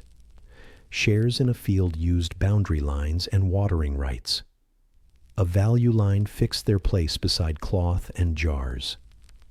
If a field share was pledged later, the dowry tablet helped the clerk. If an animal changed pens, a brief shard noted the move. These pieces stayed plain and close to tools. The board stayed clean. The fan moved air in slow strokes. If-then clauses from the law steely guided change without long talk. If the partnership ended, then the dowry returned to the original side. If an item wore out through normal use, then no extra payment followed. If a pledged share settled a debt, then the tablet carried a line for that. If children arrived, then later divisions followed posted shares. These lines matched known numbers and simple tests. The scribe wrote them in a steady hand. The clay cooled under thin shade. A bride gift from the other side sometimes appeared on a second tablet. It named silver, tools, or livestock given at the same time. The list used the same units and the same witness rows. A storage line named the shelf and the seal holder. If the gift joined the dowry in one chest, both seals crossed the clay. If kept apart, edge dockets guided quick pulls at review. The room smelled of wood, clay, and faint lamp smoke. Linen fibers brushed softly against the board. House property sat beside dowry property, but stayed distinct. The house list named walls, doors, and fixtures in short lines. Tools used in common rooms sat on a separate tablet. If a tool came from dowry stock, the mark appeared beside it. If a tool came from house stock, no mark followed the line. This kept later checks calm and brief. The beam and the capacity jar stayed close at hand. Screens sighed lightly as air crossed the doorway. Adoption appeared as a simple, careful instrument for family shape. An adoption tablet named the adopters, the adoptee, and shares. It set duties in round words: food, shelter, and care in old age. It set outcomes. If care failed, then shares changed by a set amount. Witness lines closed the face. A small seal rolled across the edge. Copies went to the city basket and the house shelf. The tablet cooled while a cup dipped water from the jar. Inheritance plans relied on clear lists and quiet witnesses. A division tablet named the house, the bundles, and the people. Shares appeared as whole units, half units, or set fractions. Rooms, tools, and animals stood under headings with short marks. The scribe grouped items by use to simplify checks. Brothers, sisters, and any adoptees took rows with their shares. An oath line offered a path if memory failed later. The bench stayed orderly. Sandals traced slow arcs on the floor. The law steely's form shaped dispute paths in gentle steps. If a share lacked an item, then an equal value filled the gap. If an elder died before the division, then the next elder signed. If a witness moved away, then a second witness confirmed the mark. If a tablet cracked, then a fair copy replaced it with the same rolls. These if-then lines kept feelings low and motion steady. Clay showed the change. Tools proved the value. Air remained cool under reed shade. Widow rights entered as short, stable clauses on the face. If the householder died, then the widow held her living share. She kept rooms, tools, and food measures named at intake. If she chose to move, then her dowry returned with her. If she stayed, then the plan named support in grain and oil. These sentences stayed brief and plain by design. The scribe pressed them in rows with steady spacing. The lamp wick burned small and even. Children's shares used round numbers and easy tests. First, house debts settled by tablet lines and receipts. Next, dowry and bride gift returned to their shelf lines. Then, house property divided by simple fractions. If a child was not yet of age, a custodian held the share. The custodian appeared on a small shard with seal and day. Regular checks kept the basket and the chest in order. Linen bundles gave a faint, dry rustle beside the desk. Some families chose gifts in life to simplify later steps. A gift tablet named a room, a field share, or a tool set. It stated, "From this day," and carried witnesses and 2 rolls. The gift moved to the receiver's shelf with a new tag. If later changes were needed, a short addendum adjusted the line. If no change came, the piece stood as written. The board stayed smooth. The stylus tap remained light. Air drifted through the screen with a soft hiss. Storage and seals kept family tablets close and legible. Baskets by month stood on stone feet above the floor. Cedar boxes held long-term plans and adoption lines. Edge dockets faced outward for quick pulls at audits. Door pegs at the shelf room took fresh clay at dusk. A guard noted the hour on a shard and lowered the lamp. The seal's fine ribs whispered once across the lump. The night air cooled the clay without drying it too fast. Audits reviewed lists against goods with simple checks. A chest opened. The cord fell. The tag shard matched the tablet. Cloth rolls counted in pairs, then returned to the chest. Jars met the lip. No spill marked the board. Bracelets weighed on the beam. The pointer rested in the notch. If all matched, a wax dot closed the visit. If not, a brief if-then clause set a small fee or repair. The room returned to quiet in a few calm steps. When a household changed, tablets moved in short, known paths. If a new house took in an adoptee, a copy traveled in an envelope. If a widow relocated, a courier carried her dowry tablet under seal. If partners separated, receipts marked returns in round amounts. The envelope shell cracked with a soft scrape at the desk. Paperless pages made a soft scrape when broken open. Cores matched dockets. Seals matched the register. The scribe wrote a single, "Done" sign near the edge. Training prepared clerks to write family lines without guesswork. Model tablets from the scribal house showed clean division plans. Teachers stressed unit order, witness rows, and edge dockets. Students learned to keep wedge depth even across long lists. Practice pieces used round numbers to train steady pace. When ready, students copied a real plan under an elder's eye. The reed mats rustled as places changed. The fan turned and kept the room calm. Serious topics rose sometimes, but records stayed plain and short. Where harm or loss appeared, the line named fee, return, or repair. No extended scene entered the clay. Numbers carried the meaning. Oaths, when needed, used fixed words near a quiet lamp. Witnesses signed in tight rows and then stepped back. The guard watched door pegs and the lamp wick. The court next door remained within easy reach. Calm tools closed what calm tools began. Copies kept families linked to city desks and store courts. One copy lived with the household basket near the door. One copy rested in a city basket by month and topic.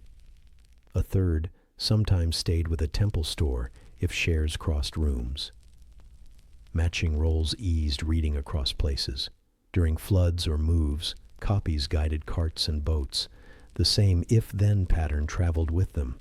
Rope fibers creaked softly as a chest slid onto a cart. By these steady steps, family property stayed visible and near. Dowry items sat under tags. House lists faced outward on shelves. Adoption and division lines joined known units and dates. If a question rose, then a line met it without strain. Linen bundles shifted with a dry rustle beside the desk. The stylus tapped softly on damp clay in the shade.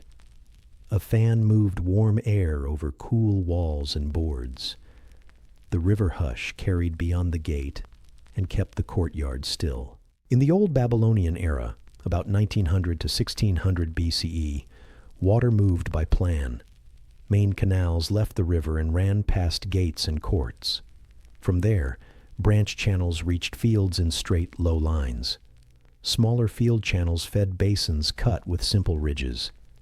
duty rosters set crews, tools, and times by month. A scribe wrote names, stretches, and hours on clay tablets. Water trickled through reed screens while shovels scraped smooth banks. The network stayed quiet when each part kept its time. Crews began each season with inspection and clearing. Silt lay in bars where bends narrowed and slowed the flow. Reeds grew thick at intakes and along sunny banks. Dredgers lifted silt with baskets and set it to dry on shore. Weed cutters used sickles to thin reed screens near gates. A measuring rod checked channel depth in cubit steps. Where banks slumped, workers packed fresh clay and stamped it flat. The sound was steady, like shovel scrape and basket thud. The intake sat where river level met the canal mouth. A reed screen stood there to catch sticks and grass. A sluice, a sliding gate that controls water, set the daily volume. Gate posts carried shallow notches as height marks. A low barrier called a weir, a short dam to hold level, stood beyond. Together they kept the surface even for smooth turns.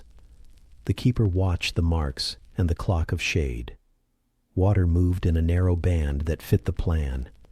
Lists on tablets guided who worked and when. A duty roster named a section boss, 10 workers, and a stretch. The next line set tools, shovels, baskets, and 2 measuring rods. A third line set days in the month and hours for work. Edge dockets carried the canal name and the gate number. The scribe pressed the wedges under cool shade near the bank. A guard checked seals and kept the board clean. The roster dried on a brick and then slid to a shelf. Water turns followed a schedule measured by time, not by words. A turn lasted a set number of hours in daylight or dark. A post shadow served as a simple clock near the gate. When the shadow reached a mark, the gate shifted 1 notch. The keeper wrote a brief line on a shard for the change. Fieldmen downline opened their cuts when the surface rose. When their turn ended, they closed the cuts and pressed the ridge. The flow moved on without raised voices. At cross channels, split gates gave 2 fields a share. Each leaf slid to a notch that matched its written time. A plumb cord checked if the leaf hung straight in place. Small stones wedged behind posts kept movement from drift. The keeper brushed the reed screen so fresh water reached both. Clay packed around hinges to stop leaks at the sides. If a leaf stuck, oil from a jar eased the slide. The gate settled and left only the soft hiss of flow. Field layout favored easy checks and short walks. Basins sat in rows with narrow ridges between them. A team opened a cut to flood 1 basin to a shallow depth. A stick at the basin wall marked that depth in round steps. When water met the mark, the team closed the cut again. Extra water shifted to the next basin in the row. A runner watched the gate and the basins in turn. Footsteps moved in slow arcs along damp soil.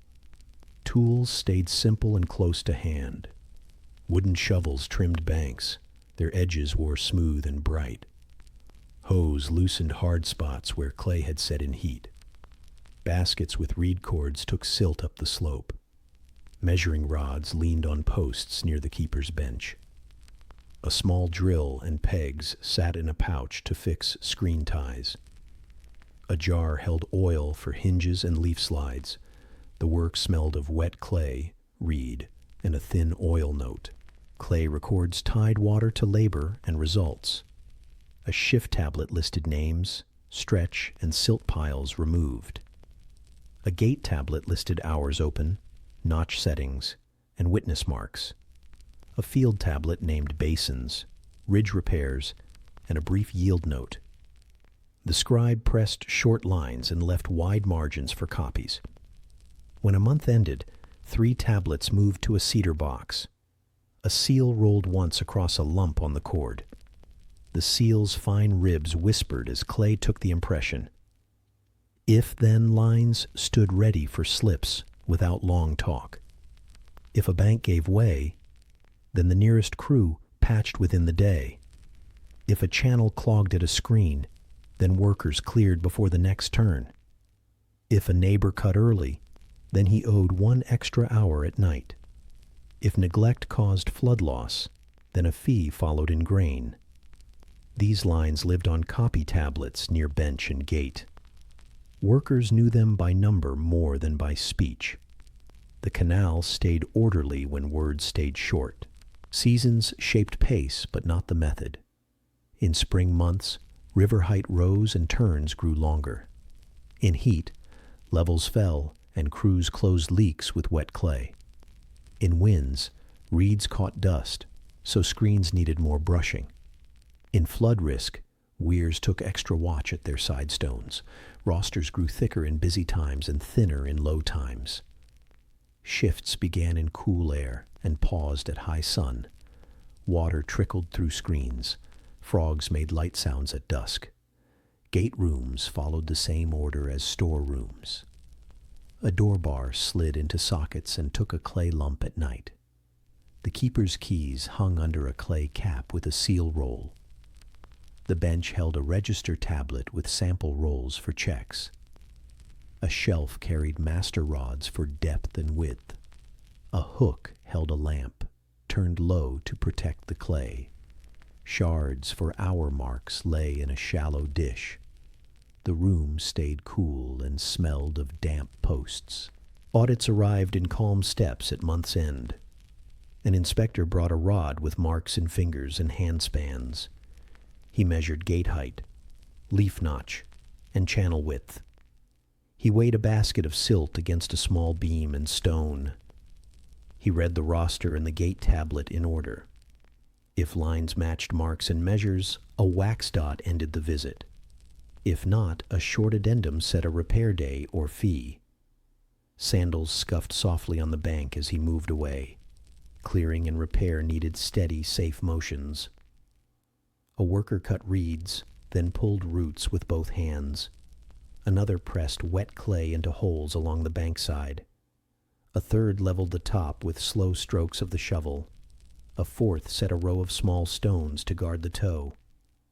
The team checked slope and depth with the measuring rod. A supervisor wrote a shard line and moved to the next bend. The sun marked progress across the wall's shadow.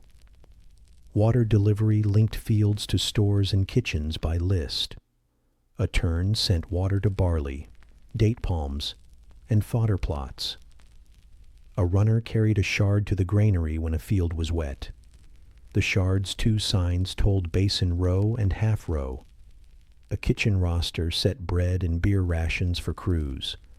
A loom room roster waited for reed bundles cut at banks. The network fed work, and work kept the network clear. Each list spoke to the next in short numbers. Bridges and crossings kept people and carts dry. Short planks spanned narrow channels near the ridge lines. Wider spans used brick arches and tamped fill at both ends. A guard stone at the edge kept wheels from the side. Posts with rope rails guided feet at night. Where carts passed often, crews set brick at the bed. The post shadow told time for gate changes nearby. Hoof sounds and wheel sounds blended into a low murmur.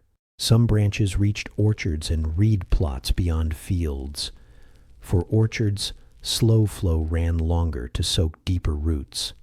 For reed plots, shallow flow refreshed beds and then moved on.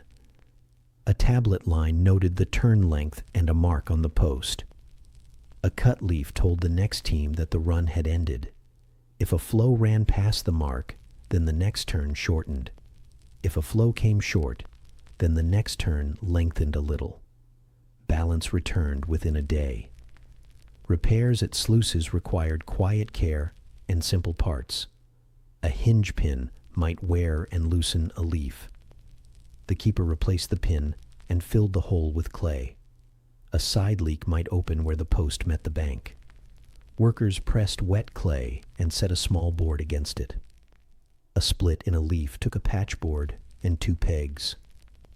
Oil eased the slide when the leaf returned to its notch. After each repair, the keeper wrote a line on a shard. The gate moved without scrape or shake. Training made new workers safe and steady around gates. A senior showed how to read notch marks and rod heights. He taught how to brush screens without bending posts. He showed how to pack clay so leaks did not return. He set practice turns on a quiet day at low flow. A scribe read the roster aloud and pointed to each line.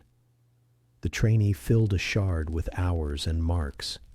The team moved on with slow steps under the screen's shade. Disputes stayed brief and tied to marks and time. If two fields claimed the same turn, the roster answered first. If marks and roster differed, the gate tablet set the hour. If both were unclear, the bench read the law clause. A new shard set a single extra turn at night. The fee, if owed, appeared in grain on a receipt tablet. Witness rolls crossed the edge in one calm motion. The water kept moving while words stayed small. Night routine closed the system with the same care. The leaf dropped to the lowest notch and rested. The screen caught slow drift as fish flicked near reeds. The keeper lowered the lamp wick and set a door bar. Clay covered the peg. A seal rolled once across the face. Shards for hours sat sorted in the dish by the bench. Water murmured through tiny gaps at the gate. Air cooled along banks and packed paths. By morning, crews returned to their stretches and lists. Shadows shortened and marked the first gate shift. Baskets moved to the drying line. Silt crumbled in the sun. Reeds stacked in bundles for thatch and rope. The scribe checked the roster and pressed new lines. A runner carried shards to granary and kitchen desks. Water trickled through reed screens while shovels scraped smooth banks. The channel faces looked even and the flow stayed calm. In the old Babylonian era, about 1900 to 1600 BCE, wages followed lists. Clerks wrote names, days, and rates on damp tablets each month. Rations moved first in grain and oil, then sometimes in silver weight. The plan matched labor groups to steady units by simple rules. Footfalls padded over dust as cords tied measured bags. Beam scales and capacity jars stood near the door. Seals hung ready for receipts and shelf tags. The room stayed cool, with a low clay scent and small lamp glow. Units gave wages a clear frame that people could test. Barley moved by Scylla and Ban, with the larger gur for stores. One gur held about 300 liters in modern measure, used once here. Oil followed the same jars, poured to the lip without spill. Silver used shekels and the larger mina of 60 shekels. 1 shekel weighed about 8 grams, then the line ended. Beams clicked softly, pointers settled in their notches. Clerks wrote these numbers beside names in neat clusters. Pay scales came in round steps and matched simple tasks. Canal crews received grain by day, with oil on set intervals. Weavers received grain by month for counted cloth lengths. Porters received grain per load across posted waypoints. Guards of gates and stores received grain and oil in fixed pairs. When a task used risk, or long watches, the rate rose a little. When a task used tools, small oil lines covered wear and care. These lines stayed short, readable, and easy to audit. Monthly tablets began with a roster and ended with totals. The first lines named the month and the office or site. Next came workers listed by group and shift mark. A column counted days present and days assigned to other duty. A rate line gave grain or silver per unit of time. The last lines added sums by group, then by store bin. A docket on the edge showed month, basket, and clerk seal. The stylus tap stayed slow and even under shade. Rations moved by measure through a calm, repeatable path. A scribe called a name and checked the day count on the tablet. A store worker filled a bag to the jar's lip, then tied a cord. The beam checked any silver change or fee in shekels. A receipt tablet took a short line and a small seal roll. The worker lifted the bag and stepped aside in quiet order. Footfalls padded over dust as cords tied measured bags. Low voices kept pace with the jars and boards. Some offices allowed silver instead of grain when travel was long. The clerk wrote silver equivalent beside the grain rate. A posted conversion matched 1 ban of barley to a set shekel part. Scholars suggest these rates moved a little by season and supply. When silver paid, the beam and stones tested the weight. A small cloth bag held the pieces and took a seal tag. The exchange left a clean trail in short lines. The store kept both grain and silver clear in one file. If-then rules set paths for missed days and extra work. If a worker missed a day with leave, then grain fell by 1 share. If a worker missed without leave, then a small fee joined the line. If a flood watch ran late, then the night hours paid extra. If a tool broke on duty, then a repair line matched the grade. If a cart delayed at a gate, then a small portion changed hands. These sentences matched earlier clauses on the law stele. The bench next door recognized the same words. Task sheets fed the pay tablet with counted work. Canal crews logged silt baskets and stretch length cleared. Weavers logged warp length, weft passes, and finished cloth rolls. Porters logged loads by ring and peg at keys and gates. Kitchen staff logged loaves and beer jars in daily pairs. Herd hands logged births, losses, and wool bundles by pen. Each sheet used round numbers and few words. At month's end, the pay clerk read the sheets into totals. Checks took place at the tools. Not only on clay, the beam tested stones against the master shekel in the cedar box. The capacity jar met the lip in a smooth, level pour. A rod measured cloth rolls by arm span marks near the wall.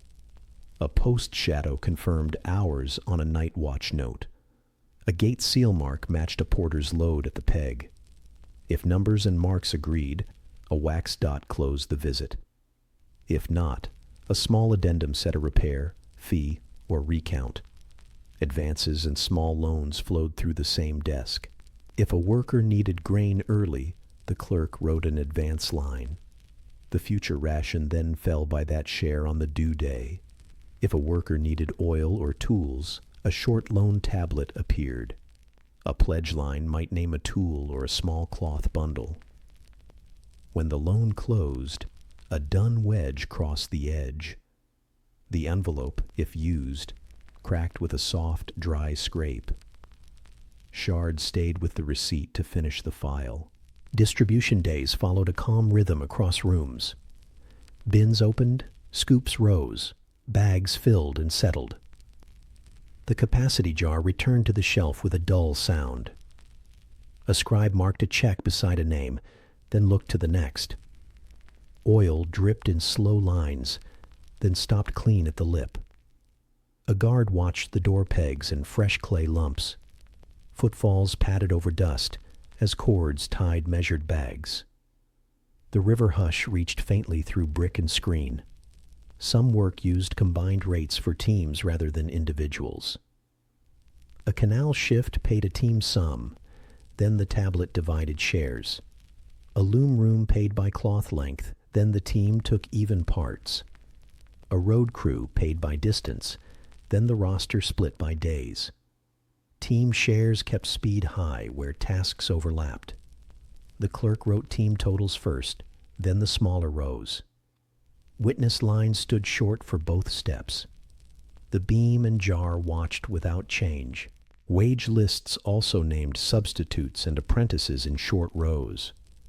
If a worker trained a novice, a small fraction moved each day. If a substitute filled a watch, the rate matched the task, not the name. These lines kept posts filled when travel or sickness rose. A training note linked to the scribal house across the lane. Model tablets taught the math for halves and thirds in clean groups. Students copied the tables until wedges stayed even. They learned to add rows without smearing damp clay. Audits brought another set of eyes to the month's end. An inspector drew 3 names at random from the pay tablet. He checked their task sheets, receipts, and any advances. He weighed a sample silver bag and poured a sample grain bag. He tested the master stones and the capacity jar lip. If all matched, he pressed a small seal in the margin.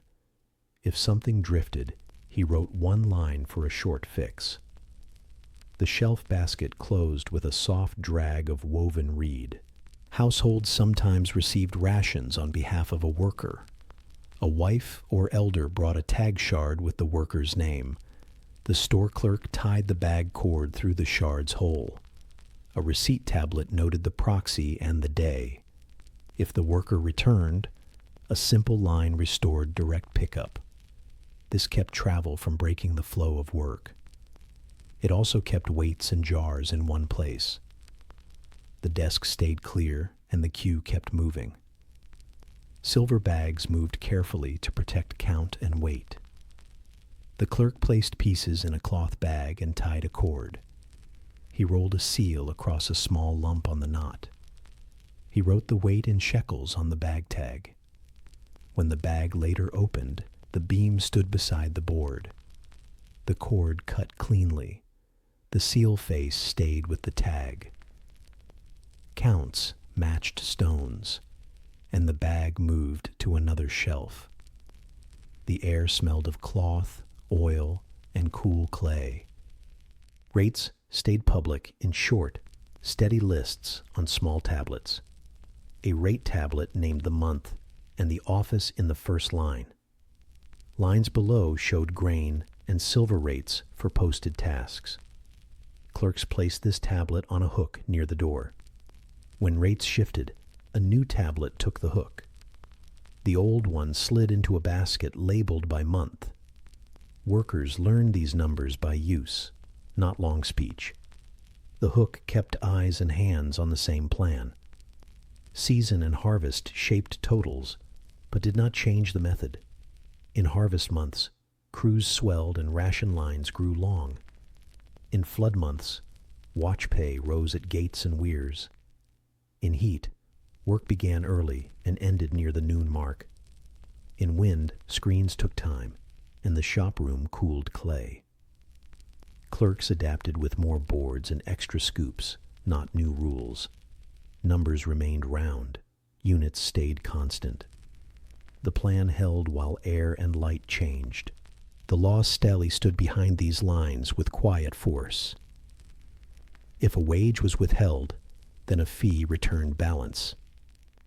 If a tool broke by duty, then repair matched the grade. If a measure lied, then the seller paid the shortfall. Clerks copied these clauses onto model tablets for training. They used them as short anchors when cases rose. The style stayed plain, with no flourish in the margin. Marks, weights, and jars carried the meaning forward. At dusk, the payroom settled into its closing routine. Bags rested in rows against a cool wall. Tags faced outward so names showed in one glance. Beamstones returned to a cedar box with smooth pads. Capacity jars dried on their rims and then turned upright. Door pegs took fresh clay. A seal rolled once across each lump. Lamps lowered until the wicks showed a small, steady point. Footfalls faded in the lane beyond the screen. In the early 2nd millennium BCE, a spring month opened the cycle. Clerks and assistants gathered in cool rooms beside the main temple court. They lifted baskets, checked jars, and pulled tablets from cedar boxes. The plan was simple and layered: collect, seal, carry, and record. Grain, oil, and incense moved by checklist from store to hall in set stages. A scribe pressed headings for each stage onto a damp tablet. Names and measures filled the rows in slow, even wedges. Drum leather thumped softly under steady steps outside the door. Storerooms sat along a shaded court with low doors and reed screens. Door pegs wore fresh clay lumps that took cylinder seal rolls. Inside, bins held barley by the gur and ban, with lips marked for checks. Oil rested in tall jars placed on ring stands above the floor. Incense lay in small boxes lined with cloth and a thin layer of ash. Each stack faced outward so tags showed at a glance. A register tablet on the wall listed shelves and pegs. The air smelled of cool clay and a faint, nutty oil note. Grain intake for the right began with simple measures and cords. Assistants opened a bin and drew barley with a scoop. A capacity jar filled to the lip, then tipped into a sack. The sack mouth twisted. A cord tied a tight knot. Clay covered the knot. A seal rolled once across the clay and left a clean track. The scribe wrote one line for each sack and its shelf. A runner stacked sacks near the threshold in even pairs. Footfalls padded over dust as cords tied measured bags. Oil preparation followed with slow pours and small checks. Tall jars shifted from the wall to a low board. A ladle lifted oil into smaller pour jars, each meeting the rim. A wick bowl received a portion for lamp care in the inner hall. A second share waited for a libation, a ritual pour, by a side basin. The beam scale weighed a sample against a shekel stone to confirm. The scribe pressed numbers beside names for each pour. Oil ran in steady lines and stilled in a thin, bright surface. Incense and resin moved by weight, not by jar lip. Boxes opened with a dull slide of wood across wood. A small balance held bits of fragrant resin on one pan. Shekel and mina stones set exact steps on the other pan. Scholars suggest these resins arrived by trade from far coasts. Clerks kept the wording plain. Aromatic resin by shekel count. Portions went into cloth packets tied with fine cord and sealed. A short note named burner, time, and place. The room held a light, clean scent as lids closed. Vessels and cloth went next from a clean shelf nearby. Bowls, ladles, and censers, metal bowls for burning incense, received a rinse. Brass pans took a soft rub with cloth until edges felt smooth. Towels and linen bands stacked in fours beside the door. 2 long tables in the outer room held trays for the procession. A scribe wrote a tool list with counts for return checks. A guard looked at seals, pegs, and the low lamp on the hook. The hallway stayed quiet except for slow steps and reed screen rustle. Route work began outside with brooms and water jars. Sweepers brushed dust from paving stones along the chosen path. A water carrier sprinkled corners to settle light grit. Gatekeepers checked hinges and bars and pressed fresh seal lumps. A distance tablet named the waypoints from store to hall. One shard marked the turning near a canal bend. Another marked the inner gate. If a corner narrowed, then porters shifted to single file for a stretch. The path read like short lines on clay, not long speech. Timekeeping for movement used shade and drum more than words. A post near the court cast a shadow onto a marked slab. When the shadow reached the first mark, grain moved from the store. The second mark sent oil jars onto trays with padded rims. The third mark brought incense and tools into line. Drummers set a slow pace at the head of the path. Drum leather thumped softly under steady steps. Oars dipped at the canal quay beyond the wall with a soft splash. The procession formed in small groups with clear rolls. Porters carried sacks and jars, 2 by 2, in close ranks. A vessel team balanced trays with ladles and censers. 2 clerks walked with tablets tucked in cloth covers. A doorkeeper managed pegs and seals at each gate. A lamp-bearer monitored wicks and oil to keep flames low and steady. Each person matched a line on the checklist. If a gap appeared, then the line showed where to fill it. Gates opened in order as the line advanced. The outer bar lifted. The clay lump showed the seal still whole. The bar rested against the wall. The drum kept its small beat.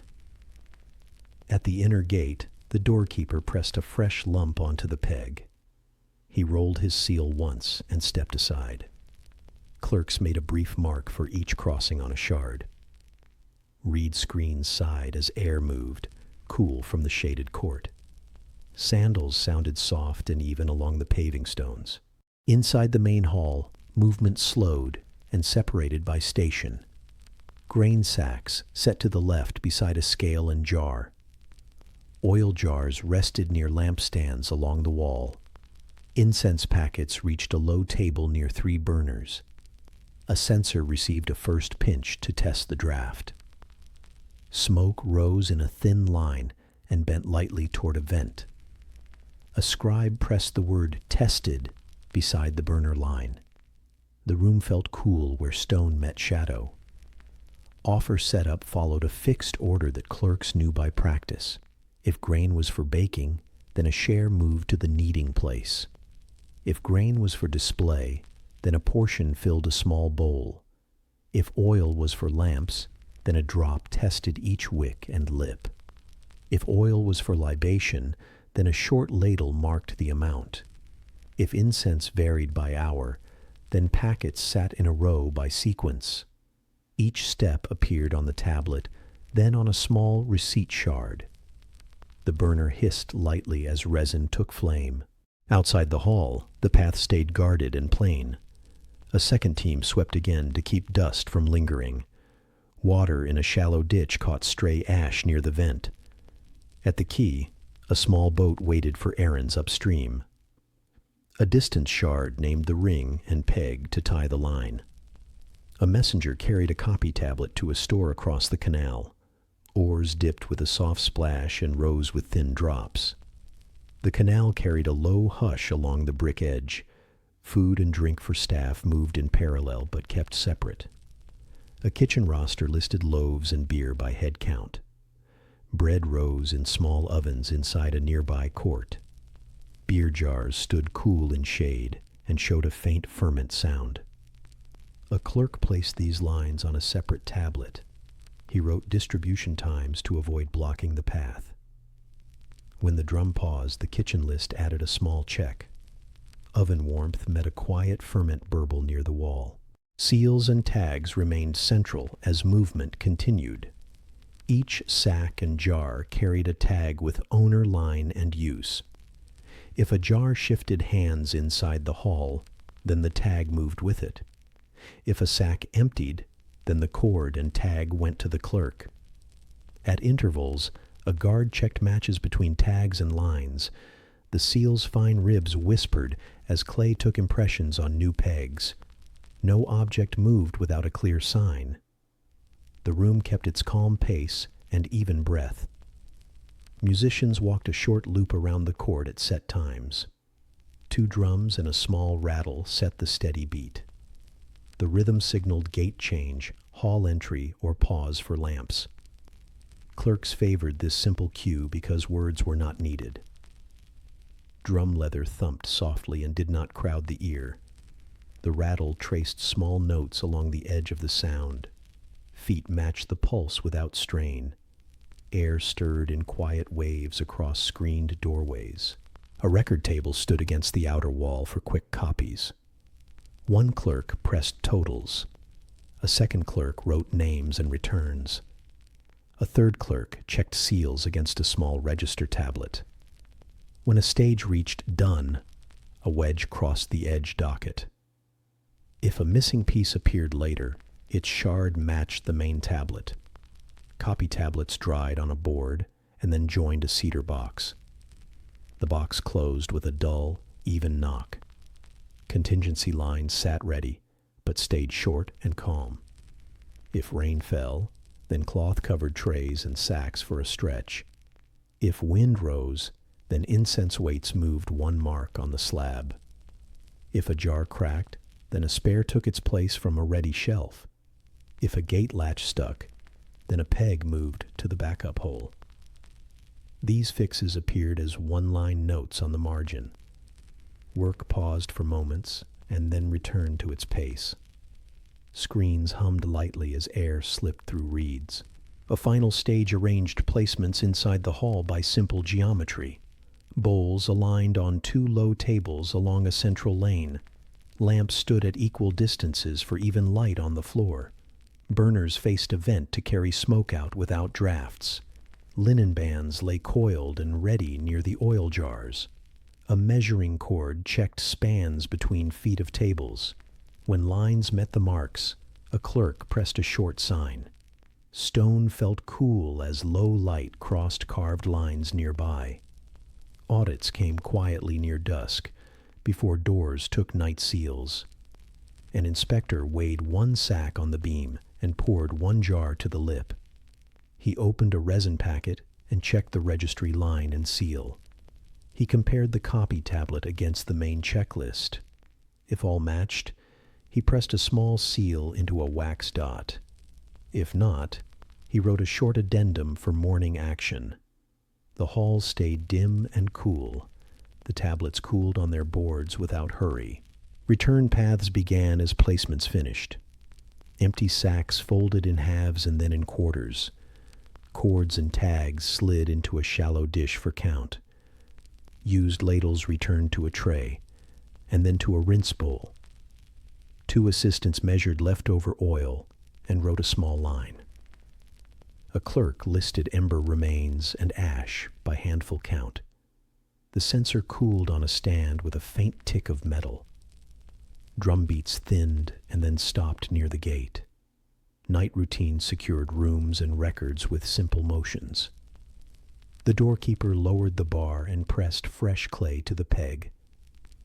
A single seal roll crossed the smooth lump. Lamps dimmed to small points along the wall. The register tablet returned to its cedar box with soft edges. Outside, sweepers made long arcs with straw brooms across the paving. Water glided along the canal with a low murmur. The court held a light scent of resin and cooling oil. Morning would reopen the path in the same measured way. Lists would come off hooks and move back to boards. Bins would open, jars would pour, and burners would warm. The canal would carry quiet ripples past brick quays. Grain, oil, and incense would move by checklist from store to hall in set stages. A scribe would press new wedges while the drum set a soft, steady pace. Drum leather would thump softly under steady steps. The city's calm tools would keep the right supplied without strain. In the early second millennium BCE, offices sent clay letters across canals and roads. Scribes shaped damp clay into small tablets and kept boards nearby. Lamps burned low to avoid drying the surface too fast. The letter face held brief lines with clear fields. It named the sender, the receiver, and the subject in plain words. Dates used the month and a ruling year count. Short if-then instructions guided action without long talk. The room held a cool clay scent beneath the reed screen. Writing began with leveled clay and a reed stylus. The scribe set margins with a thumb and pressed wedge signs. Lines stayed straight by habit and by a guiding cord. The letter spoke in short steps: item, time, and place. If a delivery failed, then a second path followed. If river level fell, then release one barge and hold the next. If a seal broke on the road, then return to the last gate. The stylus tapped evenly while the tablet stayed damp. An outer shell protected many letters from tampering and wear. The office shaped a thin slab and wrapped it around the core. This made an envelope tablet, a clay shell around a letter tablet. Edges joined with wet slip and a smooth thumb pass. The outer face took an address and a short docket. A cylinder seal rolled across the seam and left tiny ribs. The shell hid the message and showed any break at once. The seal's fine grooves whispered as clay took the impression. Some letters traveled sun-dried. Others were baked for strength. Sun-drying saved fuel when the trip was short. Baking hardened shells for long routes or rainy months. A small kiln near the court kept a soft heat. A low furnace hiss came through vent holes in the wall. Shells dried to a pale tone and clicked lightly when tapped. Clerks stacked finished letters in baskets by route and day. A guard checked seals before lids closed with a dull sound. Routes followed water and road in measured stages. A canal tablet named quays, bends, and posts by simple marks. A road tablet named gates, wells, and night courts for shelter.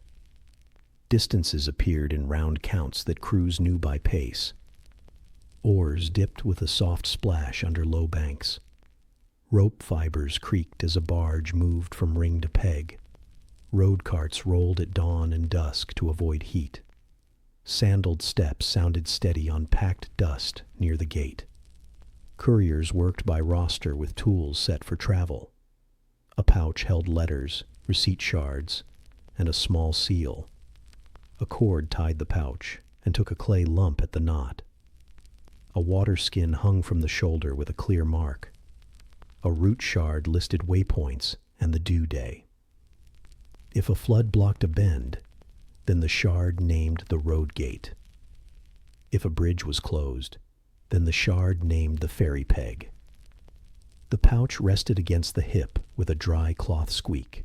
At the first handoff, a gate clerk checked seals and dockets. He pressed a witness roll on a small receipt tablet. He wrote the hour sign and the next station name. A copy line stayed at the gate for later checks. The courier moved on with slow, measured steps. When a letter reached a quay, a boatman signed a shard. The shard matched the docket and returned with the courier. Oars dipped again and sent a faint ripple against brick edges. Receiving rooms kept their own tools and rules. A bench held a register tablet by month and day. Shelves stood cool with baskets labeled by route. A small lamp hung from a hook to show seal lines. If a shell looked clean, then a clerk marked the margin. If a shell looked touched, then a second clerk watched the opening. A water bowl sat nearby for dust control. The room stayed quiet except for stylus taps and light footfall. Opening a letter followed careful steps to protect the core. A clerk weighed the shell and read the docket again. A thin blade traced the seam without cutting the inner tablet. The outer shell lifted in flakes, then in larger parts. A baked shell cracked with a dry snap in the office. Fragments fell into a bowl for later sealing tests. The clean core showed its signs in sharp rows. A second clerk read the address and matched it to the register. Reading and logging took place in short, steady motions. The scribe read a line, then pressed a summary on a new tablet. Names, places, and if-then lines moved into brief fields. If a repair crew was named, then a messenger walked to the yard. If grain release was named, then a clerk opened the bin list. If a due day was near, then the line drew a small notch. The reed stylus tapped softly, and the lamp wick burned low. Some letters carried attached tokens for quick proof. A small sealing covered a cord loop threaded through a tag. The tag named a crate, a jar, or a chest to be claimed. At arrival, the loop cut clean and freed the object. The sealing kept the face of the sender's seal intact. The keeper wrote "received" with a short line and weight. This linked the letter to the store record without delay. The air held a faint scent of oil from nearby jars. Replies followed the same shape, but added reference lines. The scribe named the incoming docket and the day.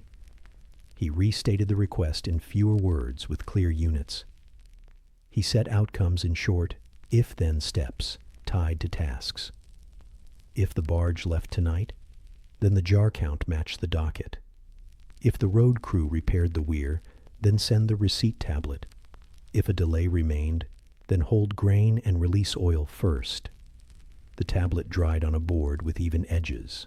Envelopes for replies repeated the careful routine. A thin slab wrapped the core. The seams met in a smooth line. The sender's seal rolled across joins and end faces. The outer face took root marks and the registry note. Some offices baked replies at once for long travel. Others dried them and baked only if rain threatened. Baskets by the door held outgoing mail by sunrise. Footfalls padded over dust as cords tied pouch knots. Loss and delay were expected, so backup stood ready. A duplicate tablet stayed in the office under seal. If a letter failed to arrive by a set day, a copy left. If a courier fell ill, the pouch moved to the next name. If a ferry closed, the route shard pointed to the bridge. These lines lived in a small book of sample signs. Students learned them beside the scribal house wall. Reed mats rustled lightly as hands practiced the forms. Security relied on seals as much as on doors and keys. The office kept a register of seal owners by small sketches.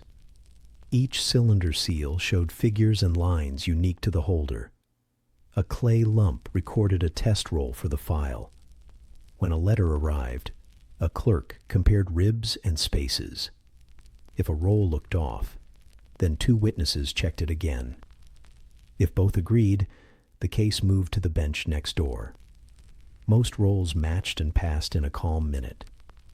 Some routes bridged offices that used slightly different signs. Scribes kept small lists of common terms for grain, oil, and dates. When words differed, numbers and measures kept meaning clear. A shekel stayed a shekel by weight on the beam. A scylla stayed a scylla by jar lip and rim. Where doubt remained, letters carried both terms in short pairs. The method favored tests with tools over talk. The beam clicked softly. The pointer rested level. Couriers used both water and road and kept a modest pace. On canals, a small crew poled in shallow reaches and rowed in deep. On roads, a cart carried letters and two guards at night. Waypoints offered shade, rope rings, and water jars. A shard kept the hour marks for opening and closing. If the sun passed the second mark, then the cart moved on. If a storm rose, then the team waited under a gate. The route resumed when dust settled. Large packets sometimes bundled letters by topic or site. A cord tied several shells together at the center. Clay covered the knot and took 3 seal rolls. The outermost shell carried a list of the enclosed dockets. At a way station, the bundle stayed whole and moved quickly. At the target office, the bundle opened, then each letter in turn. Fragments fell with a dry sound into a wide bowl. The clerk laid cores in a row for reading and copying. Receipt and return closed the loop with short forms. The receiver pressed a small tablet saying, "Taken," with day and hour. A messenger carried it back along the same route. At each station, a mark on a shard showed the pass. When the receipt reached the sender, the register line took a "done" sign. Shell fragments from the opening went into a jar for a month. At month's end, the jar sealed with a roll and a brief label. The shelf stayed tidy and cool. Training for letter work matched the calm of other tasks. Model tablets showed a letter face, an envelope face, and dockets. Students practiced wrapping thin slabs without cracking corners. They learned to cut shells without harming the core inside. They learned to read seal ribs with a patient eye. They copied common if-then lines until spacing stayed even. The room sounded like steady taps and a low murmur of study. Air moved softly through the reed door. In busy months, the office added boards and doubled the baskets. A sorter read addresses and placed letters by root shard. A clerk weighed shell samples and noted the tone of the bake. A guard watched door pegs and kept the lamp wicks low. When the boat bell sounded, the key team lifted baskets. When the road cart creaked, the gate team set the bar aside. The stream of letters moved without rush. Rope and wood made small, regular sounds. Even with care, errors happened and met brief remedies. If a docket missed a day mark, then a clerk added a shard. If a shell slipped in baking, then a clean copy replaced it. If a seal smudged, then the owner rolled a fresh one beside it. If dust blurred signs, then a damp cloth cleared the face. These acts stood as one-line notes on a margin tablet. The letter continued on its route. The office returned to its calm routine. At dusk, couriers returned pouches and receipts to the desk. The doorkeeper pressed fresh clay onto the peg and rolled a seal. The register tablet slid back into a cedar box. Shell fragments settled in jars with a soft grit sound. The kiln cooled under a vent with a fading hiss. Lamps dimmed until the wicks showed small points of light. The reed screen moved slightly as night air crossed the court. The city's canals carried a low hush past the brick quays. In the old Babylonian era, roughly 1900 to 1600 BCE, order felt steady. The river moved beside brick quays and carried a low hush. Gates met canals, and canals met courts and stores. Tasks aligned with short rules that used clear tools and measures. If-then lines guided choices in few words and plain steps. Clerks wrote them on clay with a reed stylus and calm hands. Lamps burned low as air cooled across the court. The law stele linked those short lines to a firm frame. It stood in hard diorite and named results without decoration. Clerks copied key clauses onto model tablets for daily use. If weight lied, then repayment followed.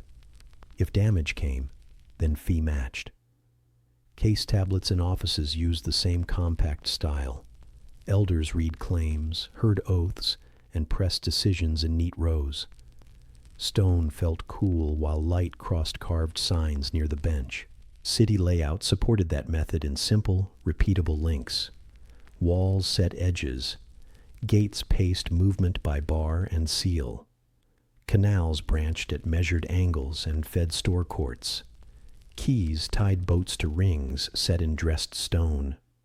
Waypoints held distance marks that teams knew by heart. A slab shadow told time for shifts and openings. Water lapped at baked brick in small, even sounds. Clay, stylus, and tablet made the system visible and durable. A scribe leveled a damp tablet with a thumb edge. Straight chords helped keep lines steady across the face. Wedges named people, weights, measures, and days. Envelopes, a clay shell around a letter tablet, kept copies safe. When needed, kilns baked tablets to a firm, pale tone. A faint stylus tap repeated under cool shade. Training in the scribal house gave the city its regular hand. Students copied sign lists and number tables each morning. Model contracts showed dates, witnesses, and tested phrases. Exercises taught if-then clauses for stores, fields, and roads. Reed mats rustled as students shifted along low benches.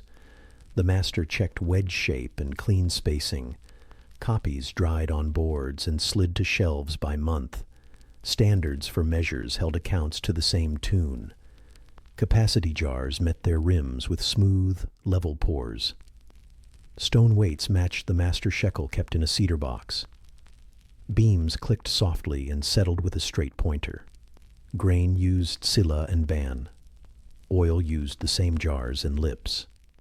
Silver used shekels, and the larger mina as plain weight. Numbers stayed round unless cases required close steps.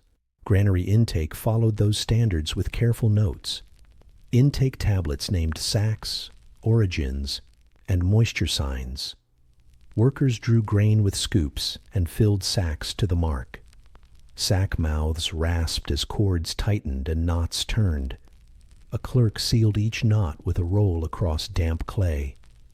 Dust rose in thin clouds and settled along brick.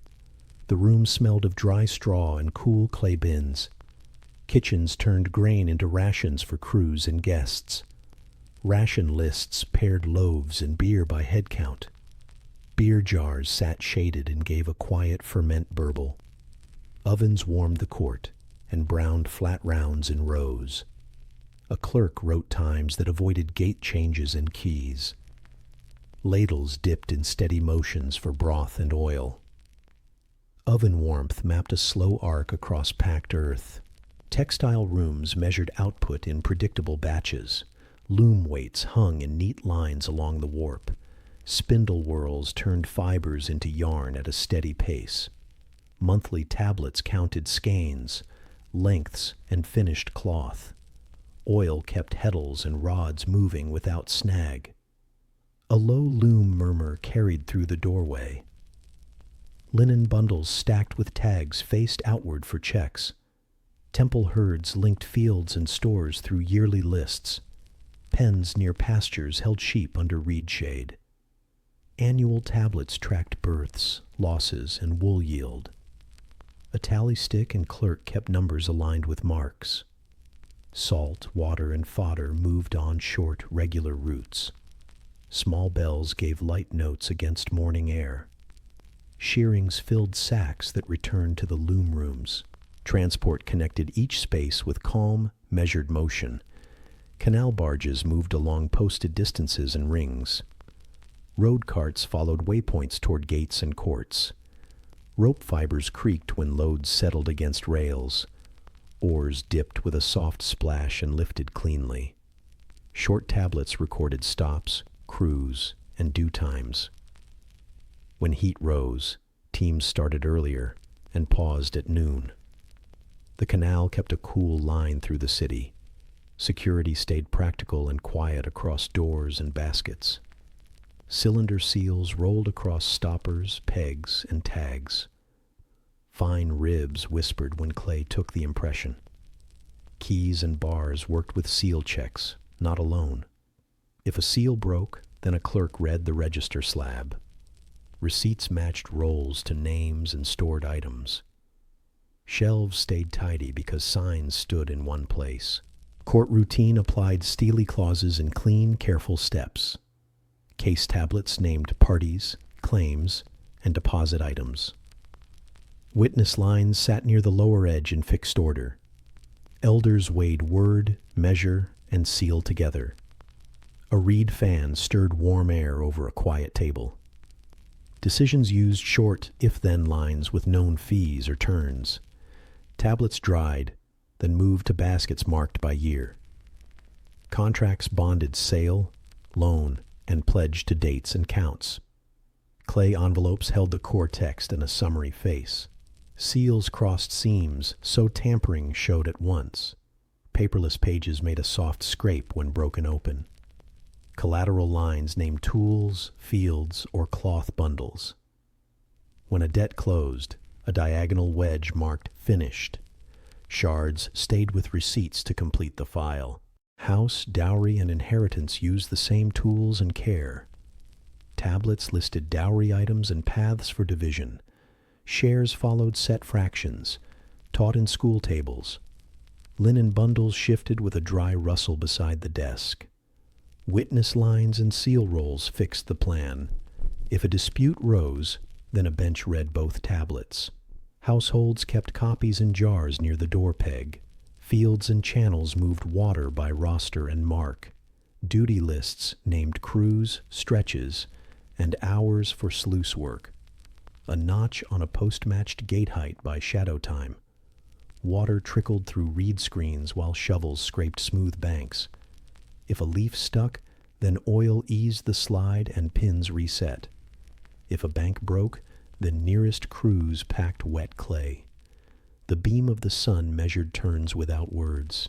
Wages met labor in numbers that stayed public and simple. Monthly tablets matched days to rations and silver equivalents. Beam clicks tested stone weights for coinless pay. Capacity jars met lips for grain in tied sacks. Footfalls padded over dust as cords tied measured bags. Rate tablets hung by doors and changed by month. Audits weighed samples and placed a small seal dot.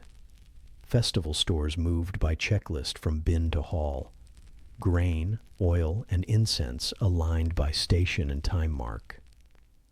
Drums set an even pace along the procession path. Drum leather thumped softly under steady steps. Lamps burned at low wicks along the inner wall. Incense hissed lightly as resin met a warm bowl. A clerk checked placements with a cord and a short wedge. Letters carried this order outward along canals and roads. Tablets with baked envelopes recorded routes and receipts. Shells showed seals and cracked with a dry snap at desks. If a flood cut the bend, then the shard named the gate. If a ferry closed, then the shard named the bridge. Replies matched docket, day, and if-then lines. The pouch rested under a tied cord and a small roll. In daily rhythm, tools repeated and rooms kept their tone.